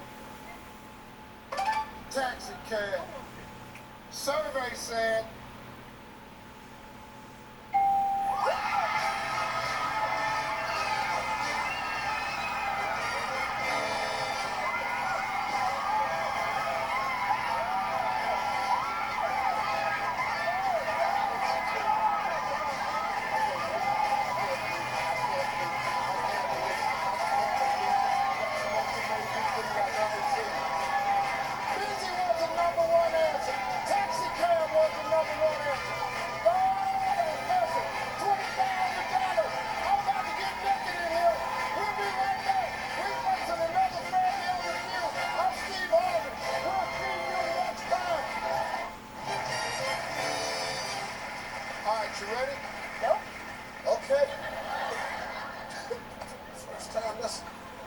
threw me off a little bit, huh?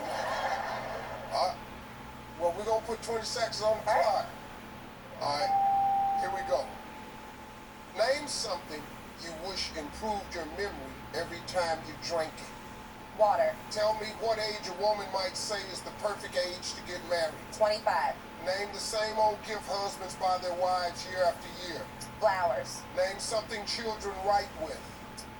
Crayons. Name a way that Bigfoot's feet might be different from yours. Huge. Wow.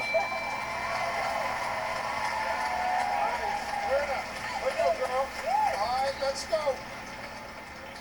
Name something you wish improved your memory every time you drink it. You said water. Survey said.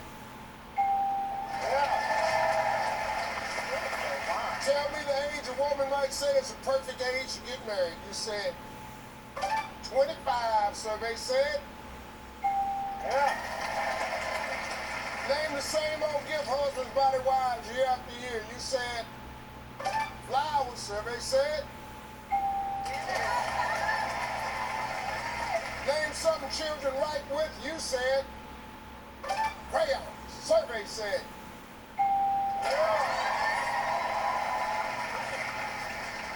Name a way that Bigfoot feet might be different from yours. You said they're huge. Survey said.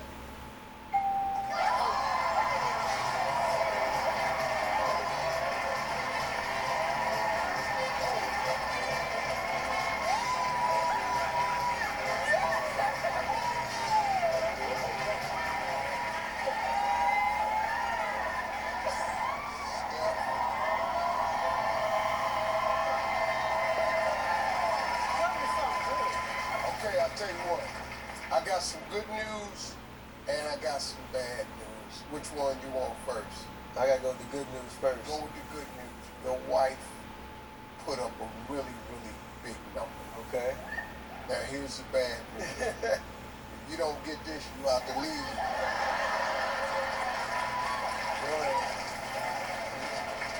You need 6 points.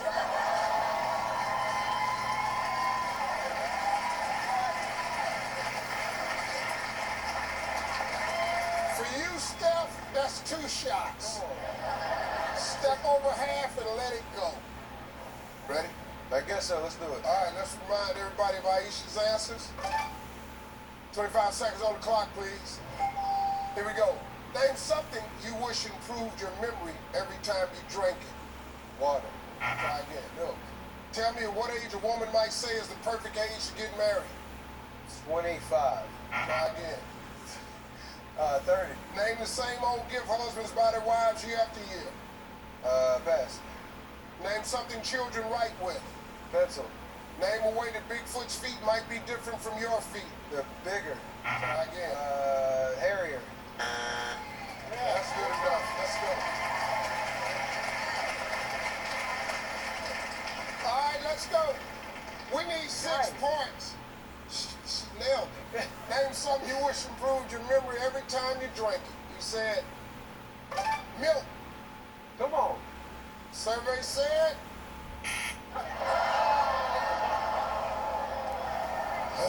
What? Was it wine? Alcohol. Oh, that's a good one. That's a good one. Water. Water was the #1 answer.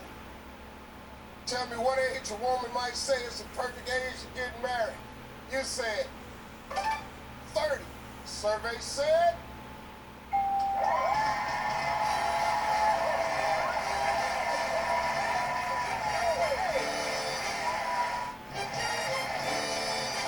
Come on, Chuck, we can do it though. You ready? I'm ready. You got 20 seconds on the clock, please.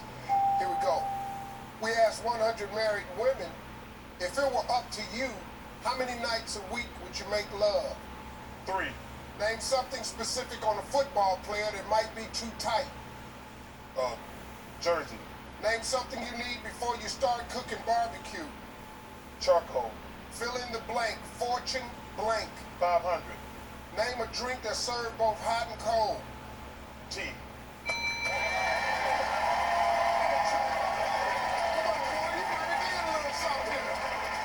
answer. This might be all right. We asked 100 married women, if it were up to you, how many nights nights a week would you make love? You said 3. Survey said? Yeah. Name something specific on a football player that might be too tight. You said the jersey. Survey said?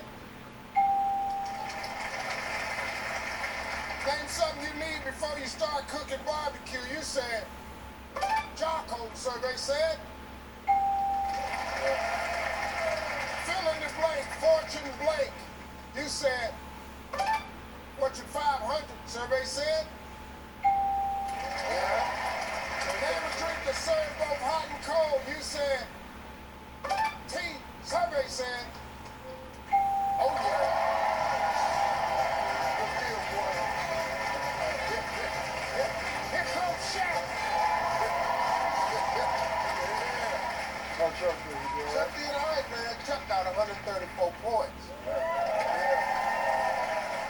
You need 66, D's. You ready? Yes, sir. All right, let's remind everybody of Chuck's answers. 25 seconds on the clock, please. All right, here we go.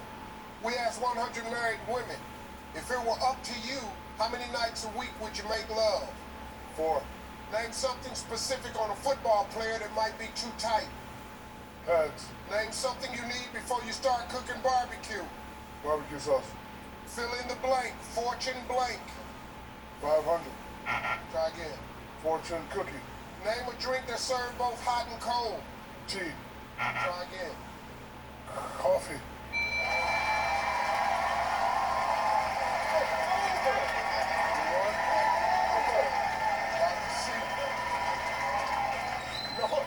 Normally, I put my arm around the person, but this ain't gonna look good.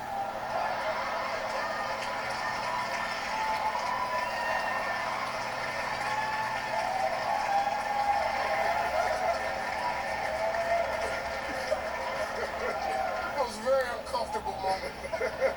All right, we need 66 points. Let's go. We asked 100 married women if it were up to you, how many nights a week would you make love? You said 4. Survey said 1. 1 was the number 1 answer. 1? Oh, hell no. You know they tired of you. Stop all this 4 times, 3 times, man. Name something specific on a football player that might be too tight. You said hands. Survey said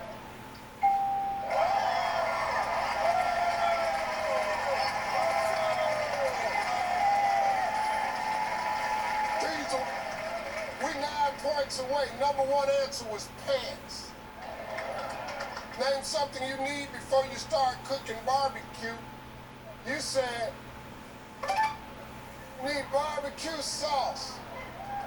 We can't even start without knowing what the damn sauce is.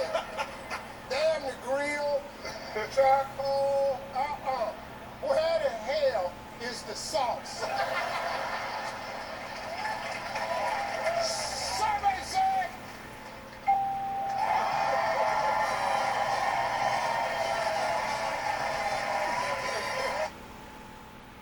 Grainger knows that as the procurement coordinator at a manufacturing plant, you can count on auto reordering to have the PPE you need on hand. Call 1-800-GRAINGER, click Grainger.com, or just stop by. Grainger, for the ones who get it done. You ready? I hope so. All right, 20 seconds on the clock, please. We asked 100 married men, when you see your wife naked, what's she doing? Taking a shower. Name something people use to make a wish. Start. Name a place you've been to at 3 in the morning. A bar. How many kisses does it take to know if there's any chemistry? 1. Name something a bird only has 2 of. Wings.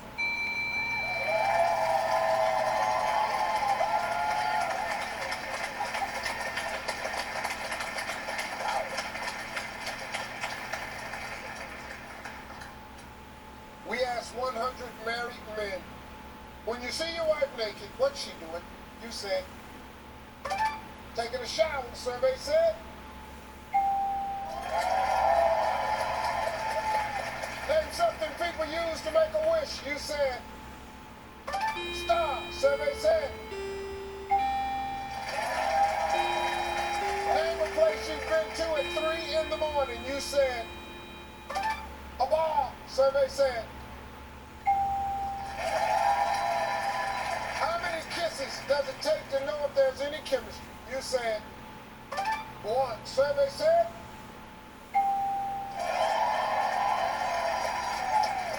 Name something a bird has only 2 of. You said 2 wings. Survey said.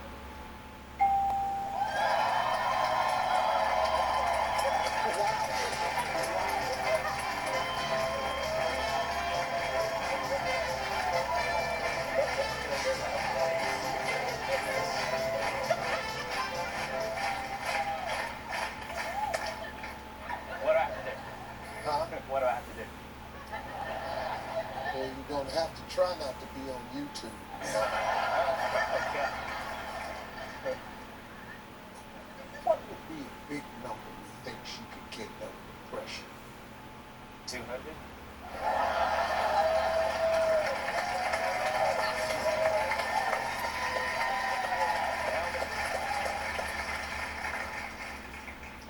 She tried. She got 196.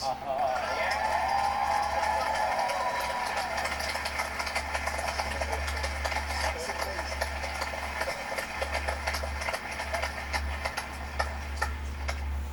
It's going to be a little bit tougher this time, but how tough can it be? So we're going to give you 25 seconds. You ready? Yeah. All right, let's remind everybody of Kimberly's answers.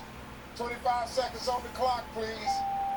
We asked 100 married men, when you see your wife naked, what's she doing? Taking a shower. Try again. Getting dressed. Name something people use to make a wish. Wishing well. Name a place you've been at 3 o'clock in the morning. A bar. Try again. Strip club. How many, my man, how many kisses does it take to know if there's any chemistry? 3. Name something a bird only has 2 of. Legs. All right.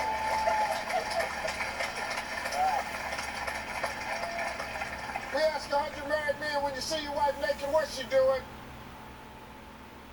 You said, get dressed. Survey said, you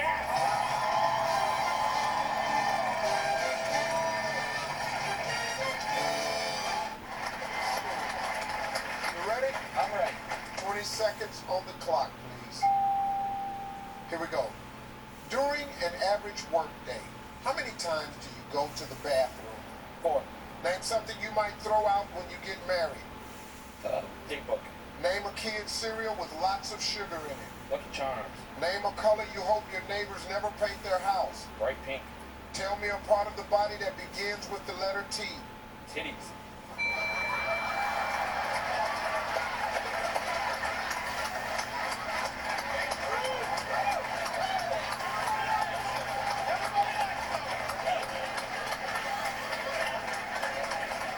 Favorite part. Favorite part. Without hesitation, and he saw absolutely nothing wrong. Are you ready? Yes, sir. 20 seconds on the clock, please. We asked 100 married men, name a part of your wife's body you can pinch more than an inch. Their butt. Name something people do in the bathtub, but not in the shower. Soak. Name something that might have 3 legs. A stool. Tell me something that people sprinkle on their lawn. Fertilizer. Name something other than French fries that you would put ketchup on.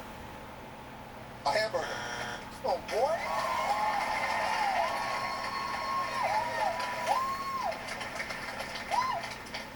We asked 100 married men, name a part of your wife's body you can pinch more than an inch. You said, butt. Survey said,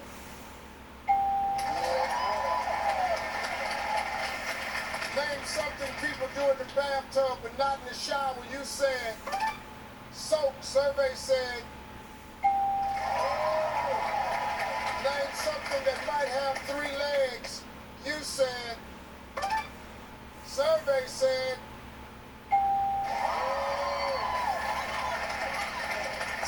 something that people sprinkle on their lawn. You said fertilizer. Survey said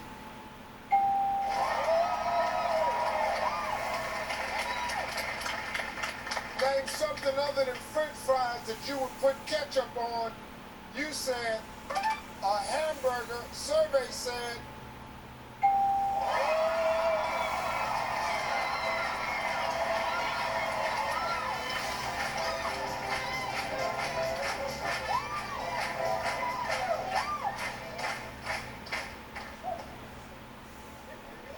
Steven, you want the good news or the bad news? Always the bad news first. Want the bad news? You could be the stupidest person. And I'm okay with that. I'm okay with that. I'm okay with that. And the good news? Not good news. You need 14 points. I'm okay with that. I'm okay with that. I'm okay with that. I'm okay with that. Ready? Yeah. All right, let's remind everybody Daryl's answers. 25 seconds on the clock.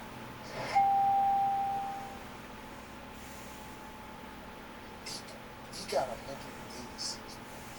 I want you to focus. I'm trying to.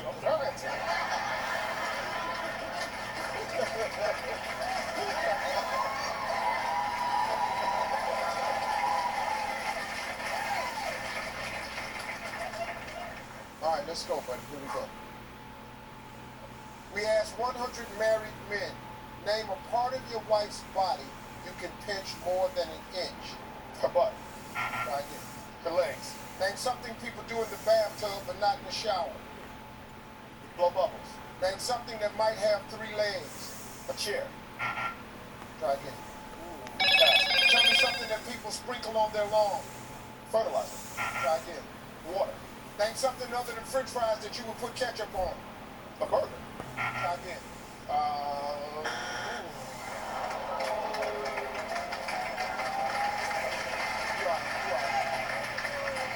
We need 14 points.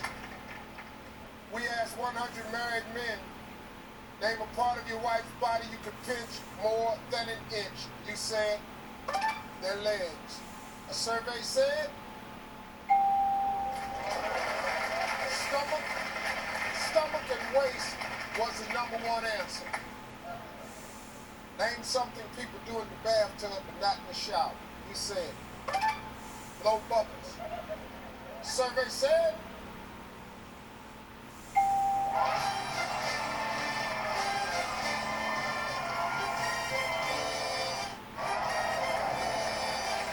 you ready? 20 seconds on the clock, please. Okay, turn this way. There you go. All right, you ready? Here we go. Name something a woman expects a guy to do on the first date. Walk her to the door. How many states start with the word new? 3. Name something you might buy for a new bed. Sheets. Give me another name for a swimsuit. Bikini. Give me an animal that has wood in its name. Woodchuck. Pretty smart. Come on, let's go, darling. Pretty good, Alice. Let's go. Name something a woman expects a guy to do on the first date. You said walk her to the door, survey said. Pretty good. How many states start with the word new? You said 3, survey said. There you go. Name something you might buy for a new bed. You said gotta have some sheets on it. Survey said. There you go. Give me another name for a swimsuit. You said bikini. Survey said. Give me an animal that has wood in its name. You said woodchuck. Survey said.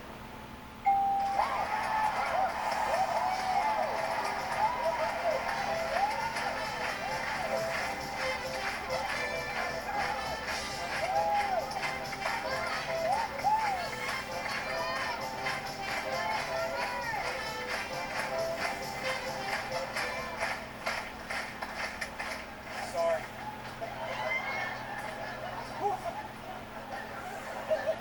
Is he here yet? I'm here. think it is. Lord? Yeah, that's me. Well, Alice did you a pretty big favor, man. She got 146 points. Nice work. You need 54 points for $20,000. I think you ought to get paid back for all that fine philanthropic work that you do. So let's make it happen. All right? Ready? All right, let's remind everybody of Alice answers. 25 seconds on the clock, please. Here we go, Lord. Let's go, man. Name something a woman expects a guy to do on a first date. Hey. That's good. How many states start with the word new? 5. Name something you might buy for a new bed. A mattress. Give me another name for a swimsuit. A bikini. Try again. A thong. Give me an animal that has wood in its name. Woodpecker.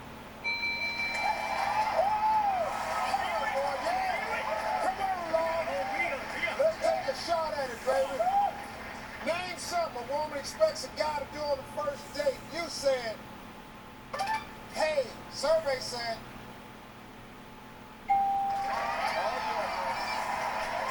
open doors. Open doors was the number one answer. We need 25. How many states start with the word new? You said 5. Survey said 3.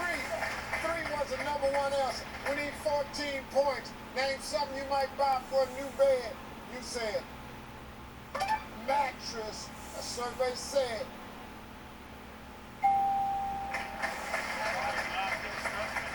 pillows. Pillows was the number one answer. Give me another name for a swimsuit. You said a thong. A survey said bathing suit was the number one answer. Give me an animal that has wood in its name. You said woodpecker. Survey said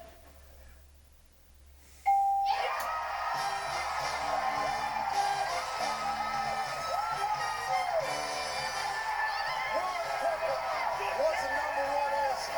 Well, that's $20,000. And they're coming right back here on Family Feud. I'm Steve Harvey. We'll see you next time, folks. Your ass on YouTube. Your whole damn family on YouTube.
Oil Daily Facial Cleanser, recommended by dermatologists.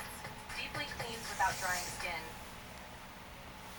Why is this a gaming headset? Yeah, he has that gaming headset. I was about to tell.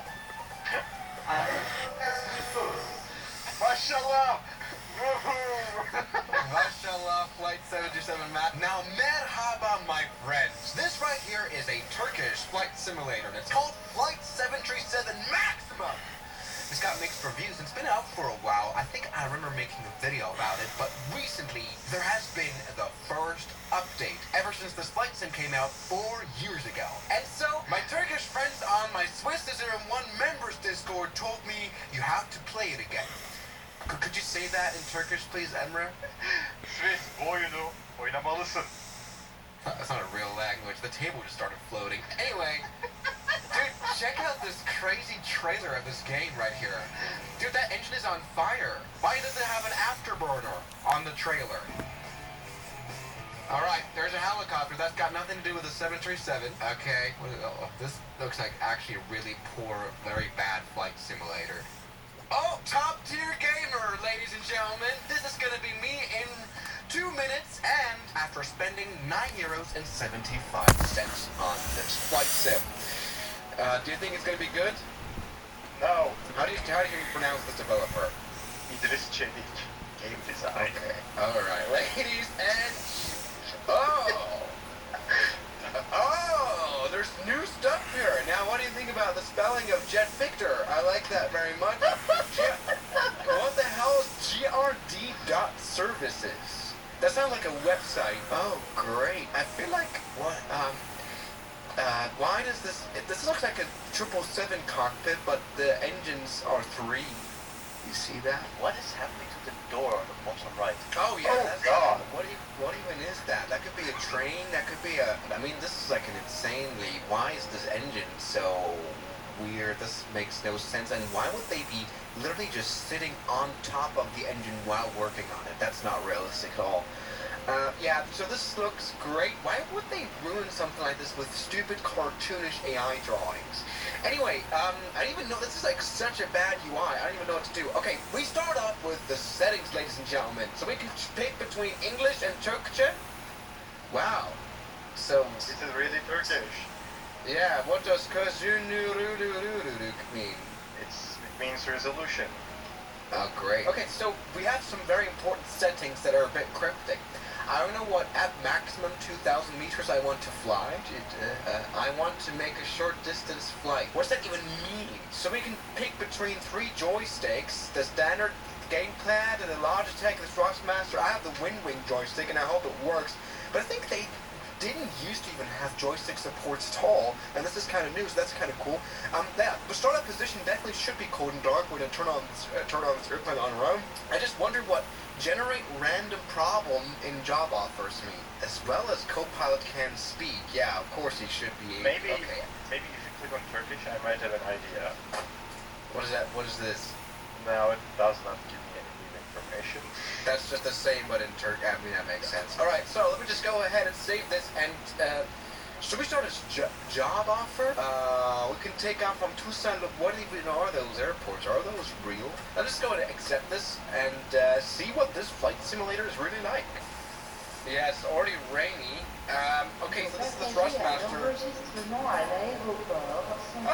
it's French. Ew. Hold on, let me see. I might have my Thrustmaster joystick because I'll need it. This one is not supported at all, right? So basically, the thing is, I don't have a joystick, so I can't play this with a joystick. We're in the cockpit, why can we hear the public address? Anyway, something I find really interesting is this standby instrument right here that is a compass.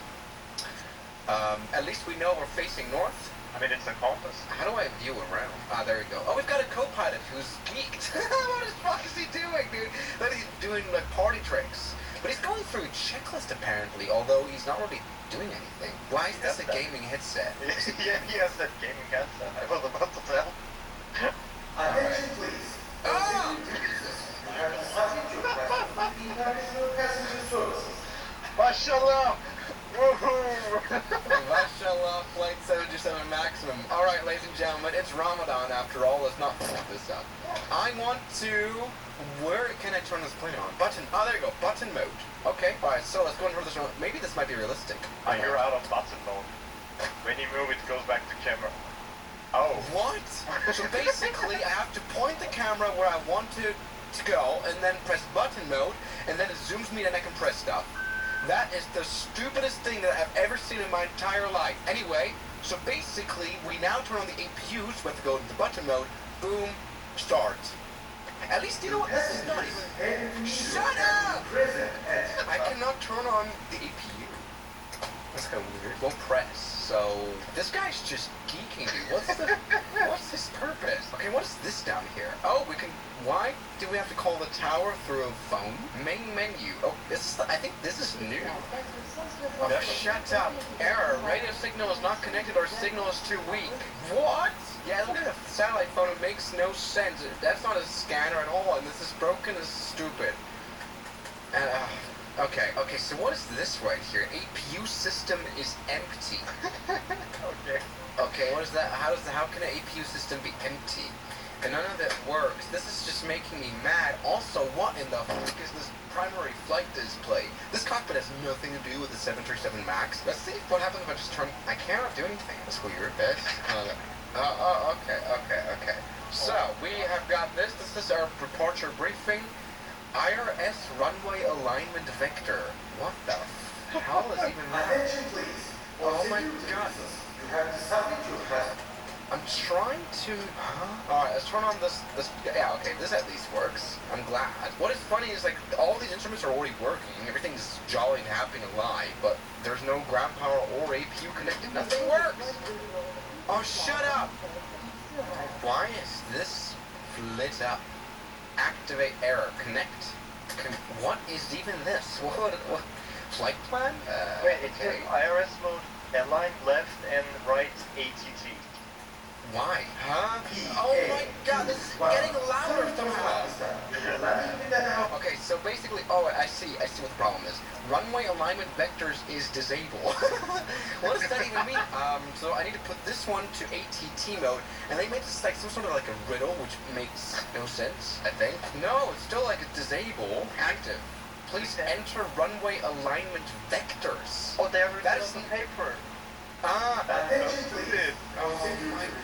You have to submit your test. Flight plan button? Okay, I see. What,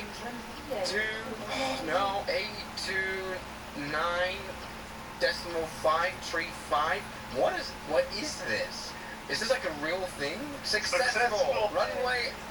Yeah. Why would you make up something like that? That's so dumb. Anyway. You need to put it to active maybe. Because it's just set now. There you go. I turned it off again. I think that's fine. Close. Okay, is this plane now ready to go? What is even... I think we have a checklist about... Oh my... Oh god. Oh, okay. Oh my god, it's so loud. I think the standby power is off. That's why. Okay, perfect. And then APU. Still doesn't work. What is it like cockpit help? You need to fuel pump this on first. Okay, that is good. APU, fuel pumps, APU generator. We have to turn the generator on before we start it, which is interesting. Okay, so we need to turn this on, which doesn't work. The passengers headed to New York have to be present. Alright, now the APU should turn on. No. Huh? What does that mean, APU system? Attention, please. A bullet has been found in the domestic terminal. Did they say bomb has been planted? Okay, hold on. So how do I cannot talk to anybody else. I'm unable to talk to the flight attendant or ground service. What does cancel flight mean? You just give up? I cannot get rid of this thing either. Oh, ground service. Okay. Yeah, it still doesn't fucking work. Is this game already broken? Oh my god, look at those wipers. Yeah, they're way too small. Yeah, so this game I think doesn't work. I think that's like the problem. I can't do it anymore. I can't do it. Are you sure? Absolutely. I'm very sure. We need to go back. I can't get out! Now, oh wow. How about you go to settings and start ready to fly? Not call that dark. Yeah, maybe. Alright, so ready to taxi is something we could do. No, this is weird. This game is broken. Let's make a refresh. It's funny how we can also do cargo, mixed cargo, humane, humane aid, airplane engine, humane, clothes. Okay, we're flying from Dublin Airport to Munich with clothes. Okay, let's try that. Clothes is so random. Alright, why? This is not ready to taxi. How do I go into outside view, by the way? Oh my god! Now this plane is not ready for taxi at all. It's not at all ready for taxi. Why are we on a taxiway though? Anyway, we are on board Turkish cargo. Why is this a castle here? This looks extremely bad. Do we hear an engine? That's not our engine for sure. This doesn't I can't turn on the APU at all. It's not possible to do it. Also, why do we hear this? We're literally on the ramp. So dumb. I'm gonna quit this. Just try free flight. Maybe we've got better luck there. Okay, Europe. Leonardo da Vinci Airport to Africa, Middle East. Oh, I love Istanbul, which is in Africa and Middle East. Isn't that Istanbul's in Europe? It is in Europe. So that's pretty dumb. San Salvador, let's do that. Okay. Supposed to say One Airlines Captain Me. We've got weather. Wow, what a great icon. The UI design is probably the worst I've ever seen. Should we do windy or rainy? Right, time. Wow. It's a great way to 15 select p.m. What? Really? Oh yeah, I just noticed that. Yeah, it's a bit redundant. Okay. So we can pick between smoothly flights, or cargo fire, or fuel leaks, or landing gear fire. Let's do nose landing gear malfunction. Okay. Oh my god, the airplane still doesn't work, and that's the problem. They've got this new update, and ever since then, none of the planes work. Oh my god. Something we could try is get ready for flight, maybe? Okay? And at least, at maximum 2,000 meters, I want to... What does that mean? I still have no idea. Oh! Now we're nicely on the runway, ladies and gentlemen. The co-pilot is still tweaking. Now the problem is that we're on the run. What the hell is wrong with this runway? Why does it say RW? Also, why are we Boeing factory set? Oh my god, this Qatar is huge, and I don't think Sheremetyevo is right next to the Red Square in Moscow. Why do we see it from here? That's so dumb. Why, this runway is not, why are we already on the runway? This airplane isn't even on, and the problem about that is that I cannot turn it on. Follow the checklist, maybe. Why is it F-synced? Why is it F-synced? Yeah, why is it redacted? I don't What if it's the emergency guide? Emergency guide. That's just, I like how the cabin pressure problem is in Turkish. So if you don't speak Turkish and you have a cabin pressure problem, here on the right, there's also a page 2, mid-air collision. This is a deadly situation for sure.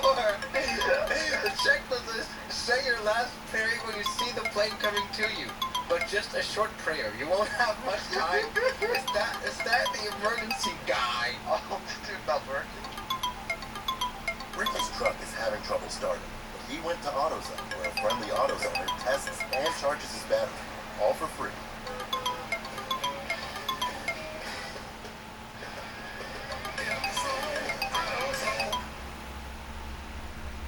The newest additions to the Peak Design Travel Line. Travel Backpack 2 a base pack for long-haul storage, and a day pack with light on-the-go carry. Travel Weekend, designed to elevate your trip, brilliant storage and access, and a classically upscale aesthetic. Travel Backpack 20, our most compact travel backpack yet. When you want to travel even lighter, there's the Travel Sling 3-liter. Low-profile sling you can take anywhere.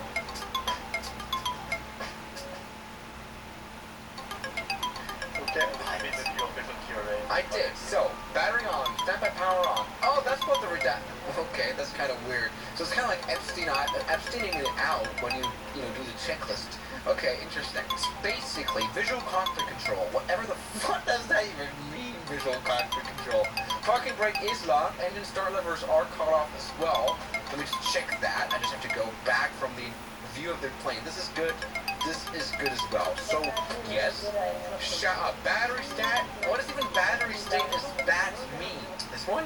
No, this. Oh, that's what we didn't. Oh, that's what we didn't do, and so the airplane does not turn. That's so dumb. All right, turn the fuel, I guess, and then No, it still doesn't work. Maybe, this! Oh! Okay. Oh, yes, ladies and gentlemen!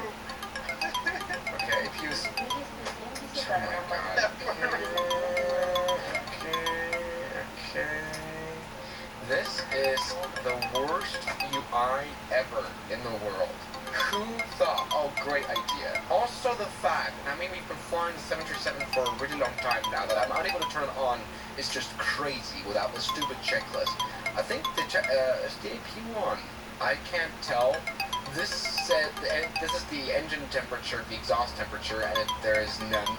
So basically the APU shouldn't be on technically, but I think it is now. So let's see if the APU bleed works. Yes. Oh my god.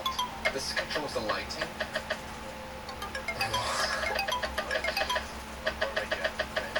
So, oh wow, this looks great, ladies and gentlemen. Oh my god. The voices are so funny. Ah! Ah! Yeah. Wow. Oh my god, that doesn't sound helpful. That sounds like the Optimus Prime. Yeah, I know, right? What the is that noise? It doesn't look that bad. Alright, ladies and gentlemen. Okay, it sounds like it's dying again. That's not. It's turning on. Okay, perfect. Okay, good. So, we can turn on the hydraulics. Yes. And we should be now able to actually turn on the engines. Let's do that. It does work. Hydraulic pumps is on. Pitot-static heat. Okay. Oh my god, it sounds so bad. It sounds so bad. What the hell is this primary flight display? I'm still amazed. What does that even mean? What is like 1, 2, 3 in meters? So you can go 1, 2, 3 meters. I don't even know. Let's go 5. So, okay. So it's time to where's the throttle? On the right side of the screen. It's on takeoff. Oh, really? Oh my god. What kind of throttle is that even? It's not even synchronized. That's so stupid. Okay, all good. We need to release the parking brake. This is generally the worst flight experience I've ever... Oh! Okay, ladies and gentlemen, there is some sort of like magicness in those LEAP engines right there. Can you see there's like afterburnerness? Flaps? Oh yeah, set them down. Oh my god. Flap extend... Oh! What's the matter? This is not a Boeing sound! Okay, we're at 140 knots. V1. Rotate. Oh. Yes. Oh, wow. Oh, wow. Oh, this is worse than I expected, honestly. I mean, considering it's like sort of like a cockpit. But what the hell is this? This is a 10-year-old game. I can't even climb properly. We're just like stuck on the ground. Alright, let's climb to target altitude. This is the dumbest game I've ever seen. And we're now at 300 knots and we can't actually go beyond that. Anyway, let's go and put the landing gear on. Why do I hear still a Russian airport voice? The landing gear won't even come up. Oh, so I have to climb and then the landing gear comes up automatically. Alright, so we're now 76 meters above ground. That looks higher than that. And suddenly, just as we leave Moscow, which couldn't be more landlocked, we've got the ocean here, which is great. Alright, we're supposed to just fly to the right, I guess, and then we're gonna find the destination airport. Could we turn on the autopilot now? Autopilot mode on, yes. Heading, yes, please, work. LNAV? Nav? What does any of this mean? Autopilot on? TCAS? Oh wow, the TCAS is right there. Speed control. Traffic control. This is absolutely the stupidest thing ever, right? I mean, can you imagine this is perhaps what primary flight this place looks like? That gives me epilepsy right now. Oh my god, the distance to destination is 100,000 meters. Yeah, it's 100 kilometers route right now. What does even this do? Oh, this is the trim. And what does this do? I like how the flaps are still up. Down. I can't change the flaps. Wait, so basically you climb to cruise altitude and then you can retract the flaps. That's what this checklist says, which is absolutely stupid. So we climbed 2,000 meters now. We are at cruise altitude, so we should be able to put up the flaps now. Yeah, no. So you can retract it now. Oh, good. Reverse thrust activate. Oh no. Okay, doesn't do anything. The airplane's just at 300 knots. That's fine. What's the matter? This is the dumbest flight is there smoke in front of the engine? I think it really looks like we're going supersonic. I mean, wait, the reversers are out. the reverse thrust is out. Look at the clouds as well. I mean, I will say that the 3D model looks great. Yeah. What is he saying? He said, I can't breathe. Oh, he's George I can't breathe. Oh, we don't have the packs on? I guess. Oh. No, we do. Oh, just oxygen off and on. What does that even mean on cockpit, cabin, and cargo? Great, I really want a lot of oxygen in the cargo. That's what he couldn't breathe. Okay, George. So basically, that was the matter then. Okay. We're still going too fast, although that doesn't display that. And now our next waypoint is 40,000 meters. Can anyone explain to me what a line balance would mean? Also, I don't think the 737 could make it from Moscow to Auckland in New Zealand anyway. It's fine. Why is this is this an Airbus ECAM display? I don't know. What is this? Camera mode. And this is non-camera mode. What is this actually? Oh wait, let me just go. Oh yeah, we have to set this to cruise, which does 100 knots. What does 100 knots even mean for this airplane? What does it mean if you are at altitude? I mean, you're always at altitude. I think when you're cruising altitude, does this phone work now? No. I like how the plane is not aligned. This plane is not aligned, but still all the instruments work, which is hilarious. We're landing soon. Can we get into the cabin, please? Yeah, alright, ladies and gentlemen, look at the... Wow. Scene effects is drugged. Oh, wow, what a great view we have. Why is the sky like a ghost? That's kind of weird. What else did we got? We've got another passenger view here. Everyone's on their Game Boy. Taxi drive. Underside. No, go to underside. Okay. Underside. What's that even do? Oh wow, this is really weird. What the hell?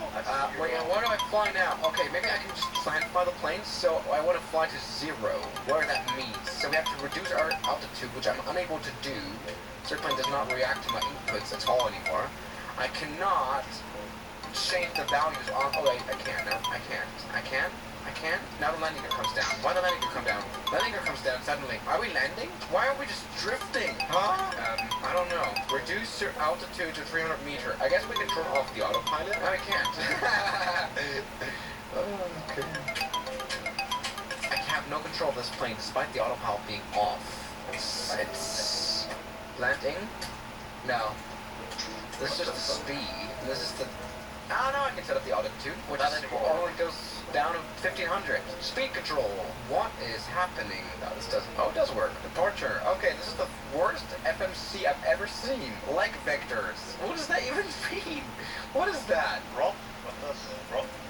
It's mental. Rot. Brain rot. Oh, that's root. Okay, that's really dumb. Flight. Yeah, that looks like IP. Yeah. Vertical speed. I can only increase it, but not decrease it below 0. So this airplane is not able to descend. Just doesn't work. It's pushing the yoke down automatically. Is it? Alright, 10,000 meters left. 10 kilometers, that's not very much. I don't know, I'm unable to reduce my altitude at all. How do I do it? Maybe turn off autopilot altogether? I've got no control. This plane is stuck at 2,000 feet for some reason. I mean, meters. This plane is stuck. I've got no control of it. When we go idle, at some point we gotta lose altitude. I'm pointing the nose down. The attitude of the airplane is not affected by speed whatsoever. Still, no altitude lost at all. This is so dumb. It won't let me fly. Like, at all. There's like a control lock nearly. Maybe it's because the APU system is full. What are that from here? We're gonna arm the... Oh, maybe it's the reverse thrust that's activated? Maybe that broke the game. Yes! Oh, yeah, that's why. That's interesting. Alright, so we need a... I can't go to the right or left. Traffic? Or... Oh! Yes! MD-11! Hello, man! Why, we're cruising through a lot of nothing now. Wow. Alright, let's go and... Is he also Turkish? Is all Turkish? Of course, Turkish Airlines. Alright, ladies and gentlemen, we can now descend. What does this mean? Well, I think that's the trim.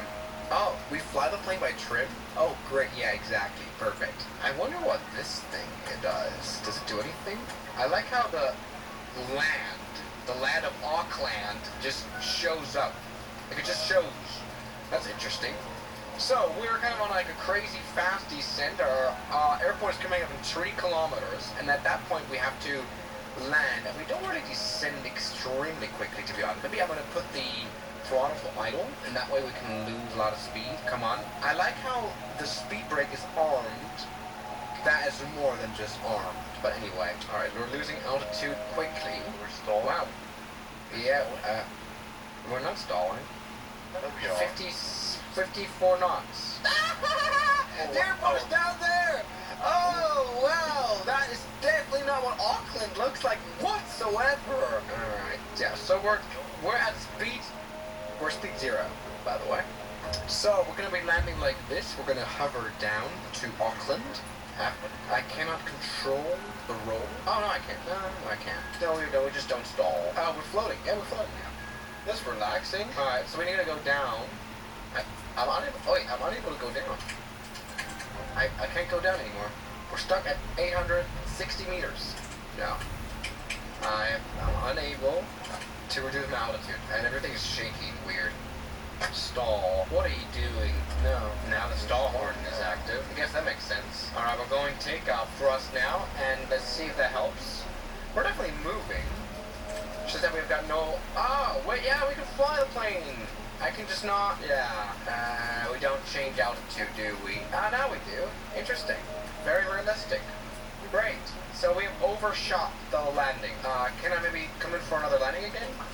This is the worst thing ever. So we basically have to put cruise in, otherwise the plane becomes unresponsive. Alright, we're down to 400 meters. Let's see what happens. Can we at least crash this plane? That would be funny. Okay, we're down to 160 meters. No sight of ground.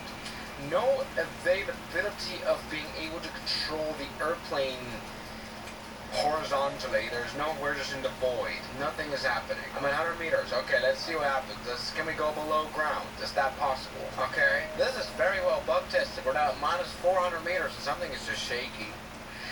Oh my goodness, that's actually the worst game I've ever played ever. Like this is like bad because it's like not like we have a full cockpit. It's just you didn't check out the jet fixture. Oh no, I will not check out the jet fixture. Oh, okay. 9/11, yeah. What do we even do? Why would I can't shoot? What? This is even as an arcade game. This is not even a good arcade game. What the hell is that supposed to be? Huh? The plane was shot down. What? I don't know how, but it seems as though like Flight Maximum 737 got worse. I think it used to be better, now it got a lot worse. I don't know how they did it.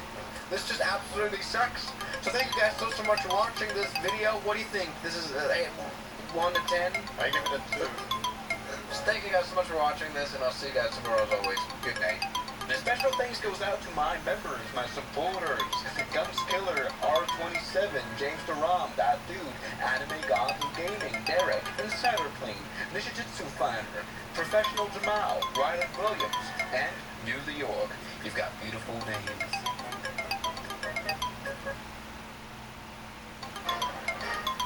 All these notes are so wow. Why don't you try these in assembly cups? Yeah. Baked into every bite. Noted.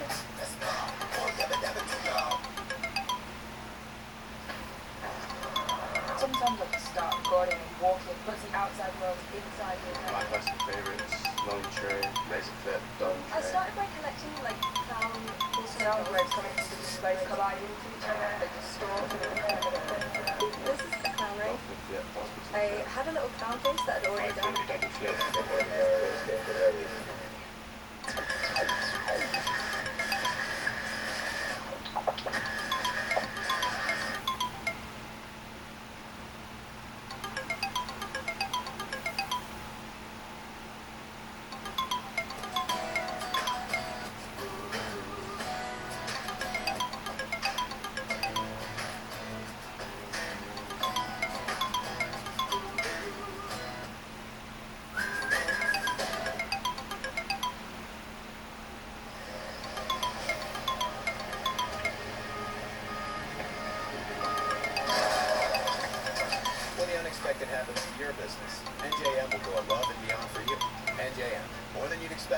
business insurance. Now, buddy, I'm very much looking forward to making this video. Welcome aboard the Airbus A340-300 by eMeBuilds. Yes, we finally have the A340 for the Microsoft Flight Simulator, which is a very welcome premiere for me because I love this plane as much as it kind of sucks as well. I mean, to be honest, for me, there is just something very special about those 4 engines. Yes, the CFM56 engines, which in modern times is just tiny, especially since we recently talked about the GE90 so much. It is absolutely a ridiculous difference. These are the engines that they used to build into the A320s, and isn't it a weird thing that you can stand far below an airplane's engine and still have headroom? Yeah, you know the haters say that the A340 practically has 5 APUs, one in the back, of course, and whatever horsepower equivalent of the CFM has. It's not much, not a powerful airplane. Anyway, this is really exciting. Now you may now check the stores. Oh, the A340 is finally out and I will get it. Well, this is only a pre-release. You will only be able to purchase the A340 soon. I don't know when. Maybe today, maybe now. I don't know. Also, I do not know the pricing, but I guess it will be like, what, $60, like the usual eMeBuilds rate.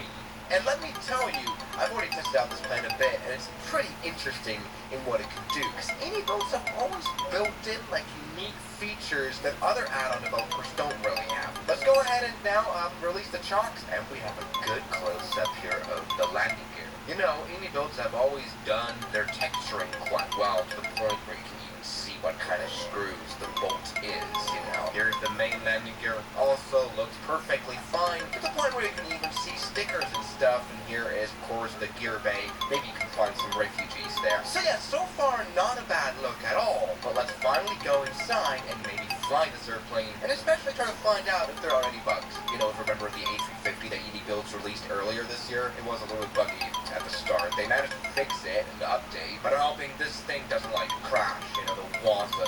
Anyway, welcome to the A340 cockpit. This airplane is delivered in 4 variants. There are 2 passenger and 2 cargo variants, and what these variants do is practically different cockpit screens. This one right here is the so-called EIS-1 with CRT screens, which is, I always find that super cool. There's also a more modern cockpit with LCD screens. That's kind of the difference there. Anyway, it's kind of nice to be able to fly a cargo A340. Now let's go ahead and check out the cabin and such. And once again, pretty good. Looks nice. Nothing to worry about. Something, I don't know if you're able to tell that on YouTube here, but here the cabin walls have like these dots right here, right? And when you increase distance, it creates a really trippy moire effect that maybe we should have just kept that completely white. I don't know. But hey, this looks great so far, and it's really fun to explore the cockpit, I think. So let's go ahead and turn this airplane on. And you know, this is the classic Airbus from the 90s. It's an outdated Airbus, and it kind of has to feel like that a little bit. It kind of does. When you turn on the battery right here, you can see, look at those lights right here that enunciate awe. It's in a different color than you would find in a normal, like a modern cockpit. Also, the APU is in like a slightly different shade of blue than what you would find on like an A320neo or something. Also, look at here, the light of the emergency exit lights. It looks great. Overall, I really like how this cockpit looks. It's not only the 50 shades of Airbus right here, but when I switch the ADIRS right here, the button lifts up and then clicks into place, just like in real life. And that's not bad. You can see these CRT screens are coming to life a little bit, and they just have this very interesting effect to them. When you go close, you can see the pixels right here, and that is really interesting. I like that. Anyway, let's go ahead and cage the instrument. Oh yes, you wouldn't find that on a Neo. This Honeywell MCDU is just a normal MCDU though. This doesn't even have a CRT screen. This is like an LCD screen, interestingly. Oh, you see those flashing. It's so cool. Now that are some, fun little gimmicks that you can do, or not really gimmicks to be honest. This right here, you can test the pressure of the oxygen mask. Yeah. But something you do not have is, for example, like working circuit breaker so you can restart the systems. But this is really not bad. Something else we have right here is the fire extinguishers. That will be fun to use later on. Because yes, this airplane has failures. Here we are in the EFB, and this is actually my most favorite electronic flight bag that I've actually ever seen. Because there is a lot you can do, and how would it feel to be in the flight simulator doing a flight and never having to leave your flight simulator window. What I mean by that is we can go into Flight Planner and we have a literal SimBrief dispatch system on the iPad. We can literally write in any ICAO or our ICAO, Lowy, which as you can see is Innsbruck, which is right now packed with airplanes, to, let's say, Maiden, you know what I know, those airports that are interesting for this. Flight number 002 really doesn't matter. Airline, let's do Swiss Airlines, and then that's all we need. It's going to do all the planning automatically. This is literally SimBrief. We can even, I think, select Lufthansa because it's the same group right in the middle. This is really nice. Here we can now generate a plan. No kidding, this is actually the coolest thing I've ever seen. Because I hate the SimBrief website. Here is our flight plan generated. And here we even have charts as well. Nice little photo here. Because yes, the third-party plugins are really nicely integrated. I've got my SimBrief user ID that I probably shouldn't share. We have a Say Intentions integration for the CPDLC source. I call it not a CP source. And we can download data, terrain data. I don't know what that does. And we can even update the nav data in the plane. We can genuinely do that. We have overall other configuration settings. We can, for example, have a SATCOM antenna in place. And look, our passengers now are in the glorious Wi-Fi. We can also change these gauges right here, the backup gauges, to digital ISIS. And it's really cool. I've always wanted Abu Bakr al-Baghdadi right here showing me. That's not funny. It's digitals, and that's really cool that changes very quickly. Anyway, this is kind of nice. Something else we have is like a GSX integration, which I don't really know what it does, but once again, the idea, the EFB does everything is really cool. Let's go ahead and request boarding real quick so that passengers get in. We can also use the ground equipment right here to use that stuff. Something I found extremely cool, and this is what I mean by Eniboats having, special. Shut up. Eniboat sometimes has like interesting special features that they put into their plane. For example, we can make the airplane more or less dirty or weathered. Look, this is now completely clean aircraft. And now, this is a little bit more of a dirty airplane. You can actually see that. That's kind of cool. And the coolest thing is that you have snow accumulation, which you don't really often see on add-on aircraft. Look at that, we've got snow. The only time I've ever seen that is on the 777 by Flight Factor, $120, extremely highly realistic airplane. Anyway, this is really cool. Let's go ahead and remove the GPU right here. We don't need that. And let's see how familiar we feel with this. Yeah, this is just an MC. If you can use the 8028 MCDUs, this is probably the same. Alright, I've just now copied in the flight plan, flight number, Swiss 002. Now, of course, we need ATC. Let's go ahead and listen into ATIS 126.030. And this could literally be the cockpit of an A320, by the way. Let's go ahead and turn on the volume. Yes. Okay, wonderful. Now let's go ahead and talk to tower 120.1. By the way, of course, I'm using Say Intentions AI, which, by the way, I've now come up with. Shut up! I'm talking. He's an Italian person speaking. Anyway, they now came up with a new update, by the way, where they have general aviation planes in their integrated AI traffic. This airport is full. Why is there a Jet2 Holidays plane here? Nothing beats it. And everyone is waiting to actually step aboard the plane. Oh, poor souls. What are they doing? Maybe I should have opened the door, to be honest. I kind of realized that. Okay. All is well. Yes, that's Dr. Tower. Innsbruck Tower, good day. Swiss to 01, A340 on the ramp. With information Tango, request IFR clearance to Maiden. Good. Good. Oh, we just decapitated the guy. Did you see that? Alright, baggage loading is completed. That is great. Swiss 001, clear to Samadan via the Mogat 1 X-ray departure runway 26. Initial climb to flight level 120. Departure on 128. Swiss 01, clear to Maiden, Mogat 1 X-ray departure runway 26. Initial climb 120. Perfect. This is, yes, Say Intentions. Once again, you should try it out for free. You can try it out. Anyway. 001, readback correct? Shut up. Readback is correct. And I want to be done. Hello? These people are too scared to step from a ground bus into an Airbus. I don't know why they don't have movement. Doesn't matter. Let's go and just actually close the doors. I do not care, genuinely. Let's just release everything. And we have an old lady. Hello, there's a Queen Elizabeth. Anyway, look at this. Our plane now is kind of ready. Something we would do now is arm the doors. No, we don't have weapons on them now, but arming the door means that when you open them now, emergency slice will come out. So let's try that out. Oh yeah, oh, there it is. Well, ladies and gentlemen, this hasn't gone well. Yeah, Eniboats has always done emergency slice, which I find really cool. I I mean, for a daily usage, they're maybe a little bit useless, but well, they are necessary for real-life flying, so why don't we have them in the plane itself? We can't just, the problem is we can't turn this into a sliding simulation, since this is not collidable. I mean, can you imagine how cool it would be to have, like, a water slide here in Microsoft Flight Sim? Let's go ahead and close the door again. And here in the maintenance tab, we can reset the emergency slides. We can do a lot of resetting. For example, we can also stow the rammer turbine in case it ever comes out again. So stuff like that is like really well done here, I feel like. You know, it's something I would like to do is push back now. So let's go ahead and reach out to tower again. Inspect tower, Swiss 01, request pushback and startup. Let's go make sure everything works. Startup approved, face east. Push start approved, face east, Swiss 01. What I'm going to do now is actually just call the ramp frequency real quick. Hey, ramp, this is Swiss 01, cockpit to ground. We need a pushback tug, pushback facing east. Okay. Ground the flight deck, tug on the way for pushback facing east. Good. Now, what else can we do here? Maybe like performance stuff? Bypass pin inserted. Just let me know when you're ready to start the pushback. Oh yeah, that was quick. We're ready to start. Fire away. 1, 2, 0. Ground the flight deck. Release parking brake. Pushback will commence. Parking brake release was 01. Okay. Good. Last one. On the flight deck. Clear for engine start in sequence. And a start sequence approved. Let's go ahead and start the engine up. And there we go. Come on, give us some air in the engine. Yes, look at that. The A340 is turning on its first engine bay. Oh yeah, look at that. Something I can tell a little bit, to be honest, is that when the engine starts spinning a little bit more rapidly, that oh my god, what is the pushback? Oh, wow, that is, okay, something really isn't, okay. Well, this airplane is new, I don't know what the issue is. What the hell? You can definitely see, though, that there is some interesting LOD, like, lighting issues here in that fourth engine, but that's such a small detail. Alright, shuts out. Let's go ahead and turn on, like, 2 engines at a time here. Something shuts up, lady! Oh my god!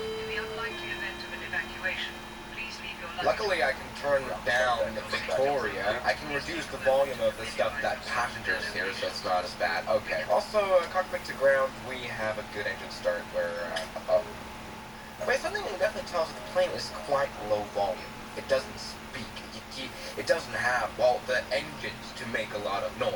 You know, that's generally the truth. It's very nice and quiet in here. Anyway, and I'm really interested in seeing whether this airplane will actually be able to fly out of here. After all, it is not very powerful. And you can nearly tell that while, like, taxiing. Innsbruck Tower, Swiss 01, request taxiing. Like, of course you can, like... Runway 26, taxi via Alpha, Bravo, Bravo, Bravo. By the way, let me just go ahead and get everything ready. This is really just a typical Airbus. It's crazy how they haven't really changed since the 90s. Like, look, even this, like, the signs, you have to turn on for this to go away, you know? Yeah, seatbelt signs, no smoking signs on, and that works now. And it's, like, crazy, because, oh, by the way, look at that! Did you see that? Did you see those effects right here? On the number 2 engine, like this little vortex thing? No, but it's like funny because you really can feel that this plane is really heavy and not very powerful. Just see the amount of time it takes for the engines to actually spool up. It's just insane. Also, it's so funny that when you turn reverse thrust, it's actually kind of useless. Like, you can't even, like, do a Russian pushback with this plane because the reverse thrust have so little power that, I mean, the plane moves, but really just...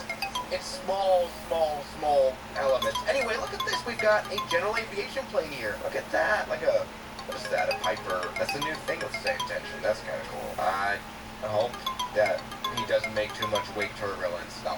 Anyway, let's go ahead and turn left. Looking good. Nose wheel steering works.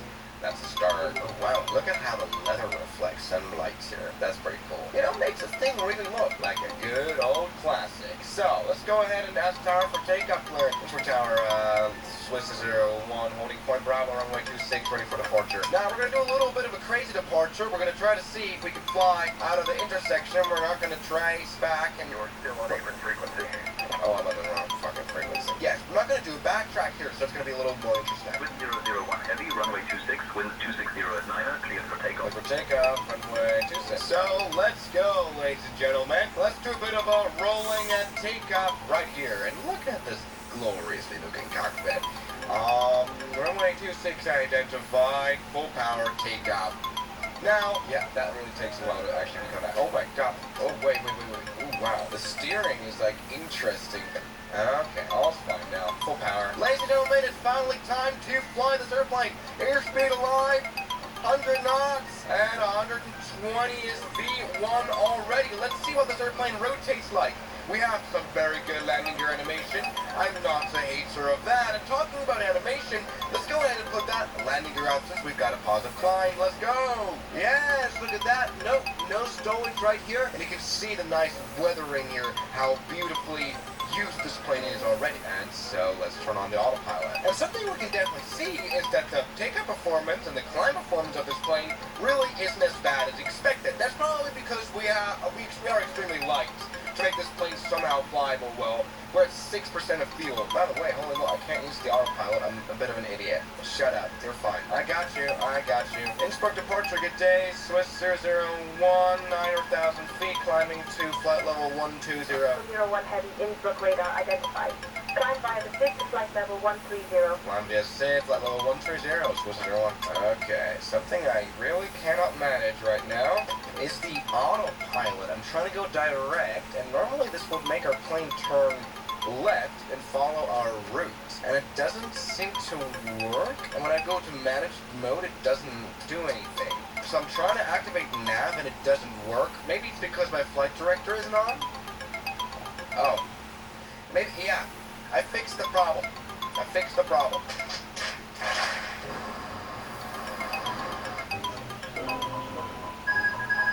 Wait, what happened? I didn't do anything. We just... What happened now? Okay, bit of the problem here. We lost all airspeed. Well, this is a preview copy. That is actually funny, but I don't know what causes that. Sometimes, like, Microsoft Flight Simulator can be so mythical with its bugs. This could be EasyBuild, this could be Microsoft, this could be literally anything. So, let's see if we can save our souls. Apparently not. This thing is unable to create any more airspeed. That's interesting. So I guess we have to restart. You know, issues like this can happen. This is not the final release. So we can just reattempt. Don't worry, be happy. Let's not do a tail strike. Yes. Alright, never mind. We're back on track. Don't worry. Now, we can make it a bit more worrisome, I guess. We do have faders right here, but they're not necessarily done yet, I feel like. For example, the A350 has more fader situations. For example, there is a bird strike, where literally nothing, I think, happens other than a sound being played. Yeah, that was... I didn't even hear anything or see anything. We do only have an engine 4 failure, which kind of sucks now, because we've lost... This is not a very powerful airplane. We can't really afford that. But we can stop the situation and maybe even fix the engine. Please let me fix the engine maintenance. Oh, no. Emails have been really improving the A350, so I think that there will be quite a lot of changes here as well. We can reset it, maybe? Maybe that makes it work? Let's try to restart engine number 4. And actually, yes, we're able to turn on the engine number 4 again. You can see that down here. Funniest thing is, like, going through the menus and, like, everything, like, every page takes a while to load. Now, by the way, we could, of course, do our ATC communication here, right? There is ATC comm, right? ACOMS. Swiss 001, Vienna radar. Expect the RNAV runway 21 approach into Samadan. Expect to descend in about 5 minutes. 500 cigarette. Holy moly, Mr. Marlboro Man! Expect RNAV approach runway 21 is the main and expect to send in like 5 minutes. That's what's going. So let's do that. Arrival, RNAV 21. And what I was trying to say here was that we can of course speak to ATC through text here, also say intentions just like in real life, where you can like send and receive stuff. I don't know how it works though. We can do we can do like requests right here, like a departure request, and then that will actually speak to say intentions, which is insane. Sort of a little more sound. Huh? Okay, this is now a little bit weird. Hello, wait, did I pause this? Oh, so it pauses on the top of descent. I thought it was broken. Oh, how do I unpause it? I don't know. Resume flight. Dude, I thought this was completely broken. So it pauses. So when you reach top of descent for descent and stuff, which is really cool for when you do like an overnight flight and you sleep in and you forget that your plane is still flying and then you end up crashing because you run out of fuel and kind of stuff? Departure whenever you'd like to send flight level 140. Except level 140 is supposed to do one. Anyway, something we can like get is maybe the ATIS. Let's go ahead and see. 001, turn left heading 190 vectors for the RNAV runway 21 approach. Okay, alright, looking good. We can like get the ATIS right here. This is a bit chaotic. How do I do that? Alright, looking good. We are now very interestingly flying into the Alpine Mountains, which is very interesting, especially because there's a lot of turbulence up here, you know, with all those mountains. And here we now have our ATIS information. We know runway is 21, this is the newest one indeed, and QNH is 1013, and it is information Romeo. So that is like insane, you know? Alright, we definitely need to like slow down now, so let's do that. No, I do have to say, other than the bug we might have had a little bit there, I really do enjoy flying this airplane, and this is like really cool information to have. Your ATC through text on same tensions. Amazing stuff. So here we go, we're nicely slowing down, because being slow is what this airplane is best at. And you can like really even tell like the wing flex it has is there a little bit, but like a 787 would definitely go a lot crazier. Really, wings have changed, especially like this old ass winglet. And you can really like tell the turbulence. Wow, it is quite turbulent. Very interesting. Okay, speed check, flaps 1. And look at this. It's a nice looking plane, especially here with a 43 knots of wind. That's actually pretty insane. Swift 001, radar services terminated. Summerdown Airport at 1 o'clock, 18 miles. Swiss 1, cancel IFR, squawk VFR, and thank you very much. Swiss 0, bye-bye. Summation radar, good day. Swiss 01, Airbus A340, 13,000 feet on approach runway 21, full stop, landing. Okay, the airplane is descending automatically. That's very good.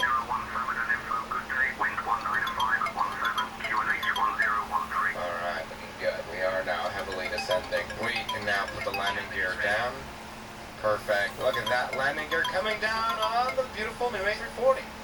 This thing is on final approach mode. This is a little bit of a cowboy-ish approach, I feel like. All is well. I might want to take over, so let's do that. My airplane. Okay, ladies and gentlemen, let's go ahead and go for a landing. The first landing of the Enibuild A340, and I'm finally like able to fly the plane and feel how it flies. And I do like how it maneuvers. Very fly-by-wire. There is a big golden hand guiding you in how to properly fly. It still works quite well. It's very fun. It's obviously a little bit more sluggish than what you would, see in an Airbus A320 or something, but this is an awful lot of fun. Now, we are coming in quite fast and quite high. This is a really poorly executed approach, but we're okay. We've got call-outs. Oh, and I like how direct it flies. It flies nice and direct, and it's one of those planes that you can probably land smoothly, finally. Retard. You are retard. Oh, we're doing a very long landing. We're really pushing it there. That was a pretty shit landing, I gotta say. Yeah, but I felt like flying a plane on the ground. Normally with a Microsoft Flight Sim planes, they don't fly super well. This was pretty good. And so here we are. We've stopped after a very short distance, because we're so light, of course. Wonderful. So everybody, the new Enibuild A340, whenever it's going to be released, I don't know. Definitely quite a solid plane. Yes, maybe this issue that I had with the airplane, with randomly going to 0 airspeed, should be fixed before this release, but I don't know if this is like a normal problem. This is a very, very, very good airplane.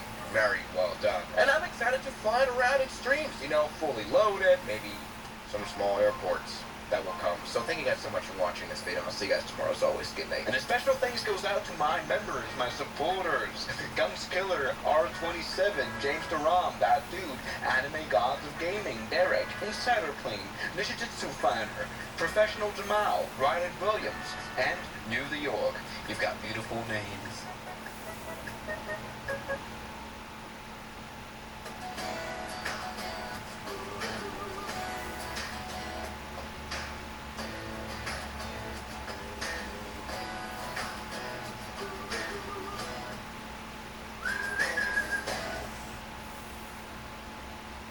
Check out Hot Shots, part of Skechers Court and Classics collection, featuring premium materials like soft suede, plus more comfort than you can imagine, with Skechers exclusive air-cooled memory foam, and countless stylish color combos for men and women. Hot Shots by Skechers Court and Classics.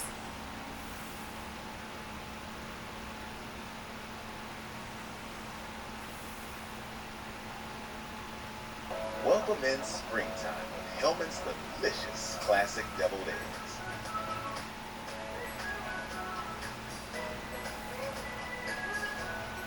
Irresistibly rich and creamy. Hellman's Real. Can our Nissan Pathfinder do this?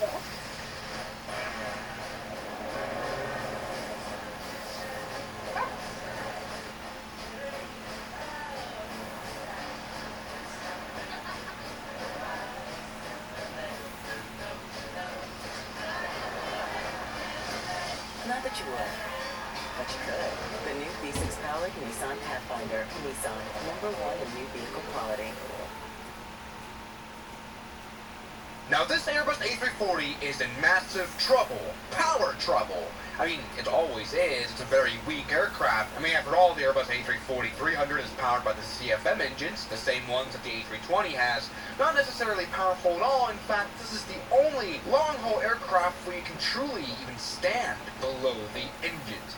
Not powerful at all, and this becomes a problem when you lose one of those. Oh no, engine fire, engine trouble. This is really never fun when you have this, and it does happen sometimes. We have to shut down an engine, even last month in November. I mean, you even had to descend to 2,000 feet to be able to properly fly at all. But I think losing one engine is not enough. How about losing two, ladies and gentlemen?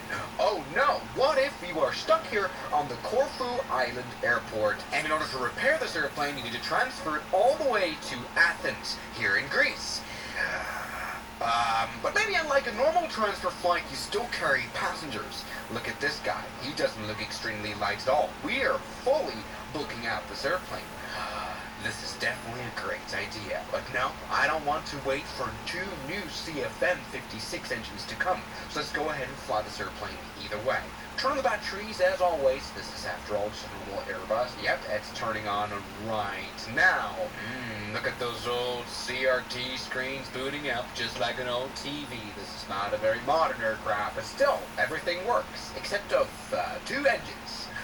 Now this airplane is aligning right now. It's finding its place, so it's time to listen into, the ATIS, the weather information. Of course, as always, I'm going to use the most essential item on any flight simulator, and that is Save Tensions, the sponsor of the channel. Check it out and try it for free in the video description right now to experience proper ATC simulations everywhere around the world. Let's go ahead and listen into ATIS indeed, 126.355. There we go. We have to turn on the radio, and now we should be able to hear something. No, there we go. Sky conditions. Q at 2,000 feet. Perfect. Scattered at 4,000 feet. QNH 1020. 1020. Level Perfect. 60. Localizer rating unreliable. You have information Quebec. Quebec. That is perfect. That is all what we need. And it's now time to tune into Caricia Ground 121.705. Perfect, this is the one. Now the problem is that what we're doing is not necessarily legal. Anyway, we should probably not tell the ATC, or maybe we could. Carica Ground get a Air France 001 with information Quebec. On the ramp, Airbus A340 300 request IFR clearance to Athens. For your information, we are flying on two engines, a transfer flight. I think maybe we should let them know that if we crash, they know why. Stand by, you're number one. Okay, we've got a Greek man telling us to stand by. We can expect the very interesting Mali 1 Victor departure. F1001, clear to Athens via the Mail 1 Victor departure, runway 34. Initial climb to 4,000. Departure on 118.08 squawk 5363. 5363. That guy was like Eminem. F001 cleared Athens, Mali 1 Victor departure, runway 34. Initial climb 4,000, 118.08 departure, and squawk 5363. Perfect. We have done the readback.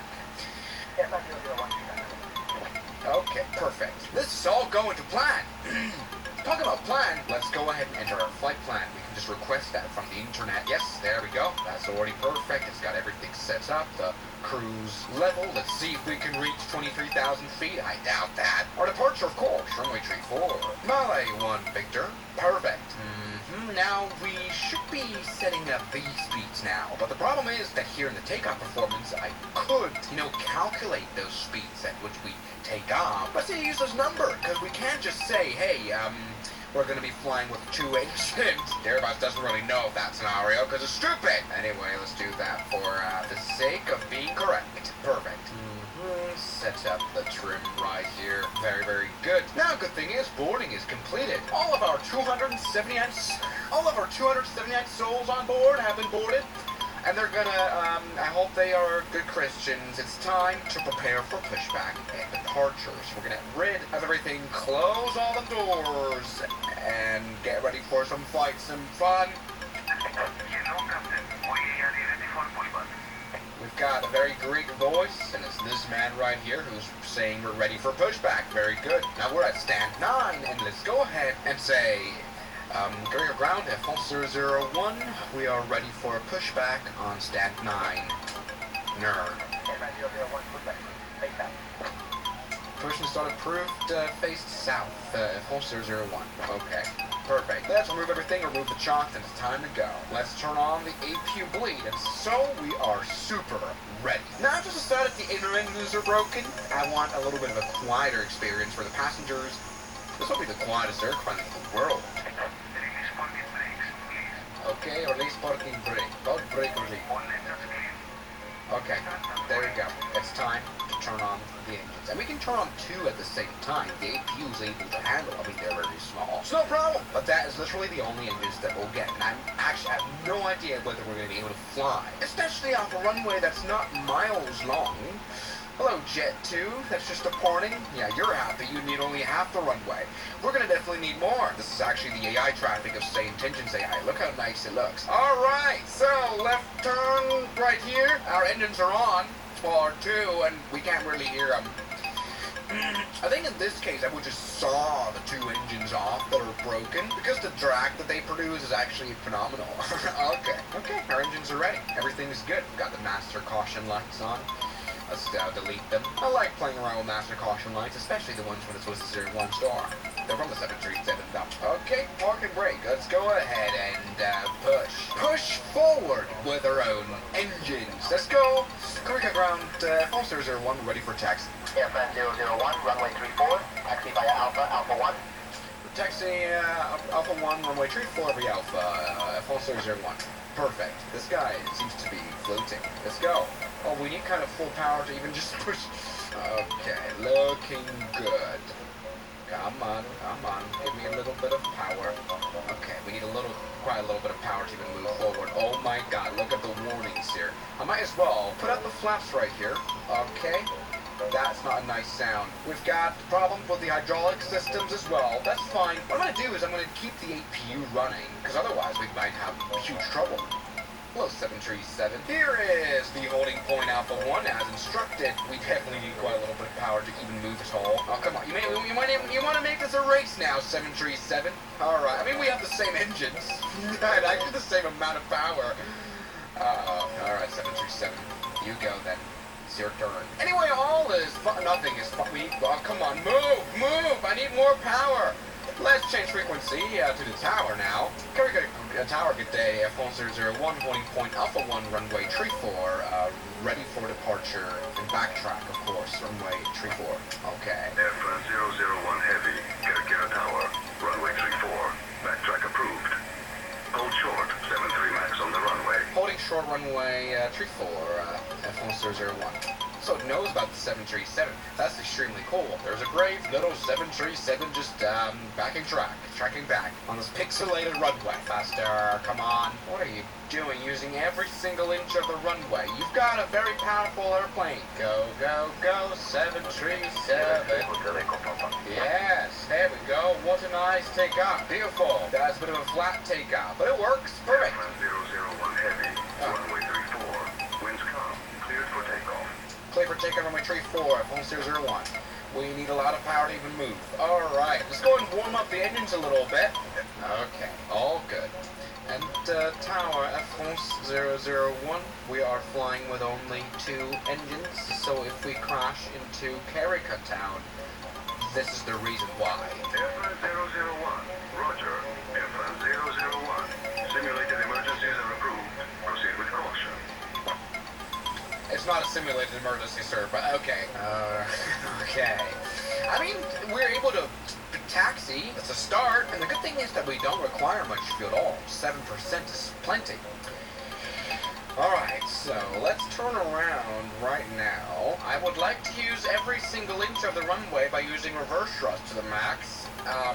It's that the reverse thrust is not powerful enough at all to even propel the airplane backwards. Oh, we can use the wonderful SNU mode. I really want every single inch of the runway. I hope that's understandable.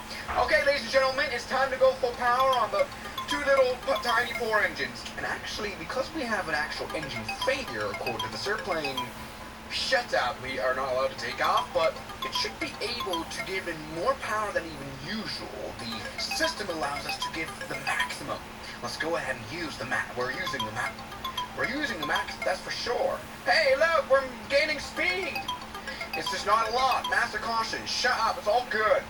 Yes, there we go. Airspeed is alive. Takeoff power is set. We've got 80 knots. Now, the A340 that's struggling to take off with 4 engines will now very much struggle to take off with 2. Okay, we're now at 110 knots. Hey, at some point we should be able to take off. Maybe we want some more flaps. Let's put the flaps down to half. Alright, ladies and gentlemen, yes! The A340 has taken off. Oh, barely. Hey, we can put the landing gear up. Look at this. Positive climb, and it's now time to turn on the autopilot. I hope it allows us to do. Yes, even the autopilot works in this state. Let's put the flaps to 1. It's a bit scary because we're at 140 knots. Now we have to do a very tight right turn as per departure clearance. Look at this! We're climbing at a rate of 6. Nothing, actually. We're not climbing. This will be one of the most painful flights you've ever seen. Yes! We've got low pressure in the brakes. We've got literally low pressure everywhere. We've got a land ASAP alert. This airplane's just screaming at us, but it's actually doing alright. It's now climbing at 1,500 feet per minute. It's better than nothing.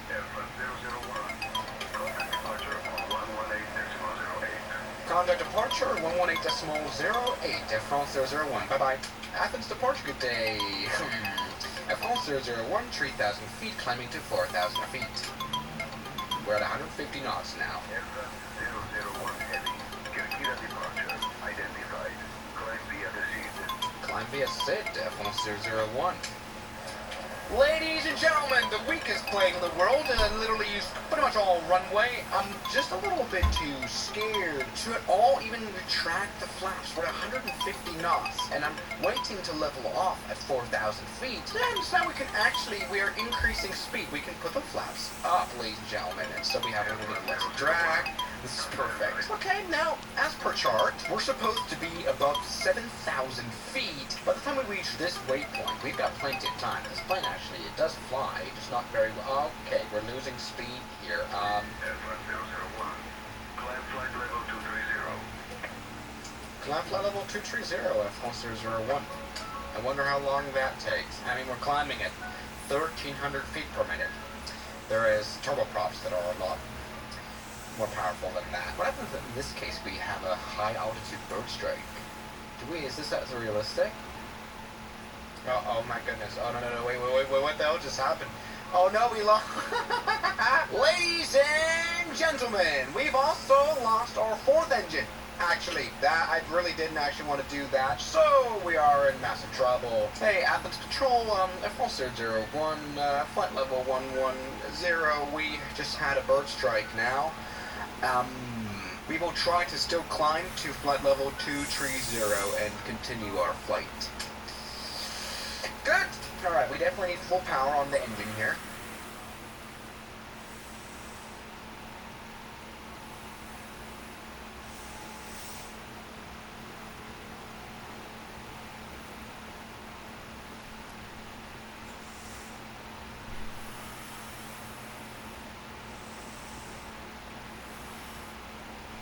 Your inspiration, shared instantly. Your aura is limitless.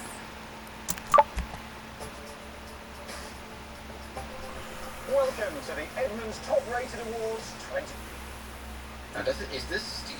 I haven't actually checked. Is this hell just not? Oh, it's quite steep, isn't it? Alright, we're going down! Let's go ahead and try to stop. Now, buddy, I have become an airport designer, just like this guy, and I've decided to build the world's worst airport in the flight simulator to maybe give the folks who designed the New York LaGuardia airport some more ideas. Let's go ahead and jump right away. First of all, in order to engineer our airport, we first of all need a worst location in the world.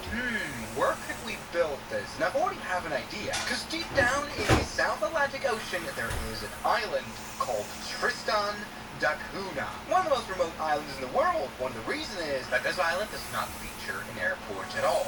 Yet. And the thing is, I kind of see Yeah, I know. What do you want for breakfast? I don't know. You don't know, I don't either. There's literally no flat place.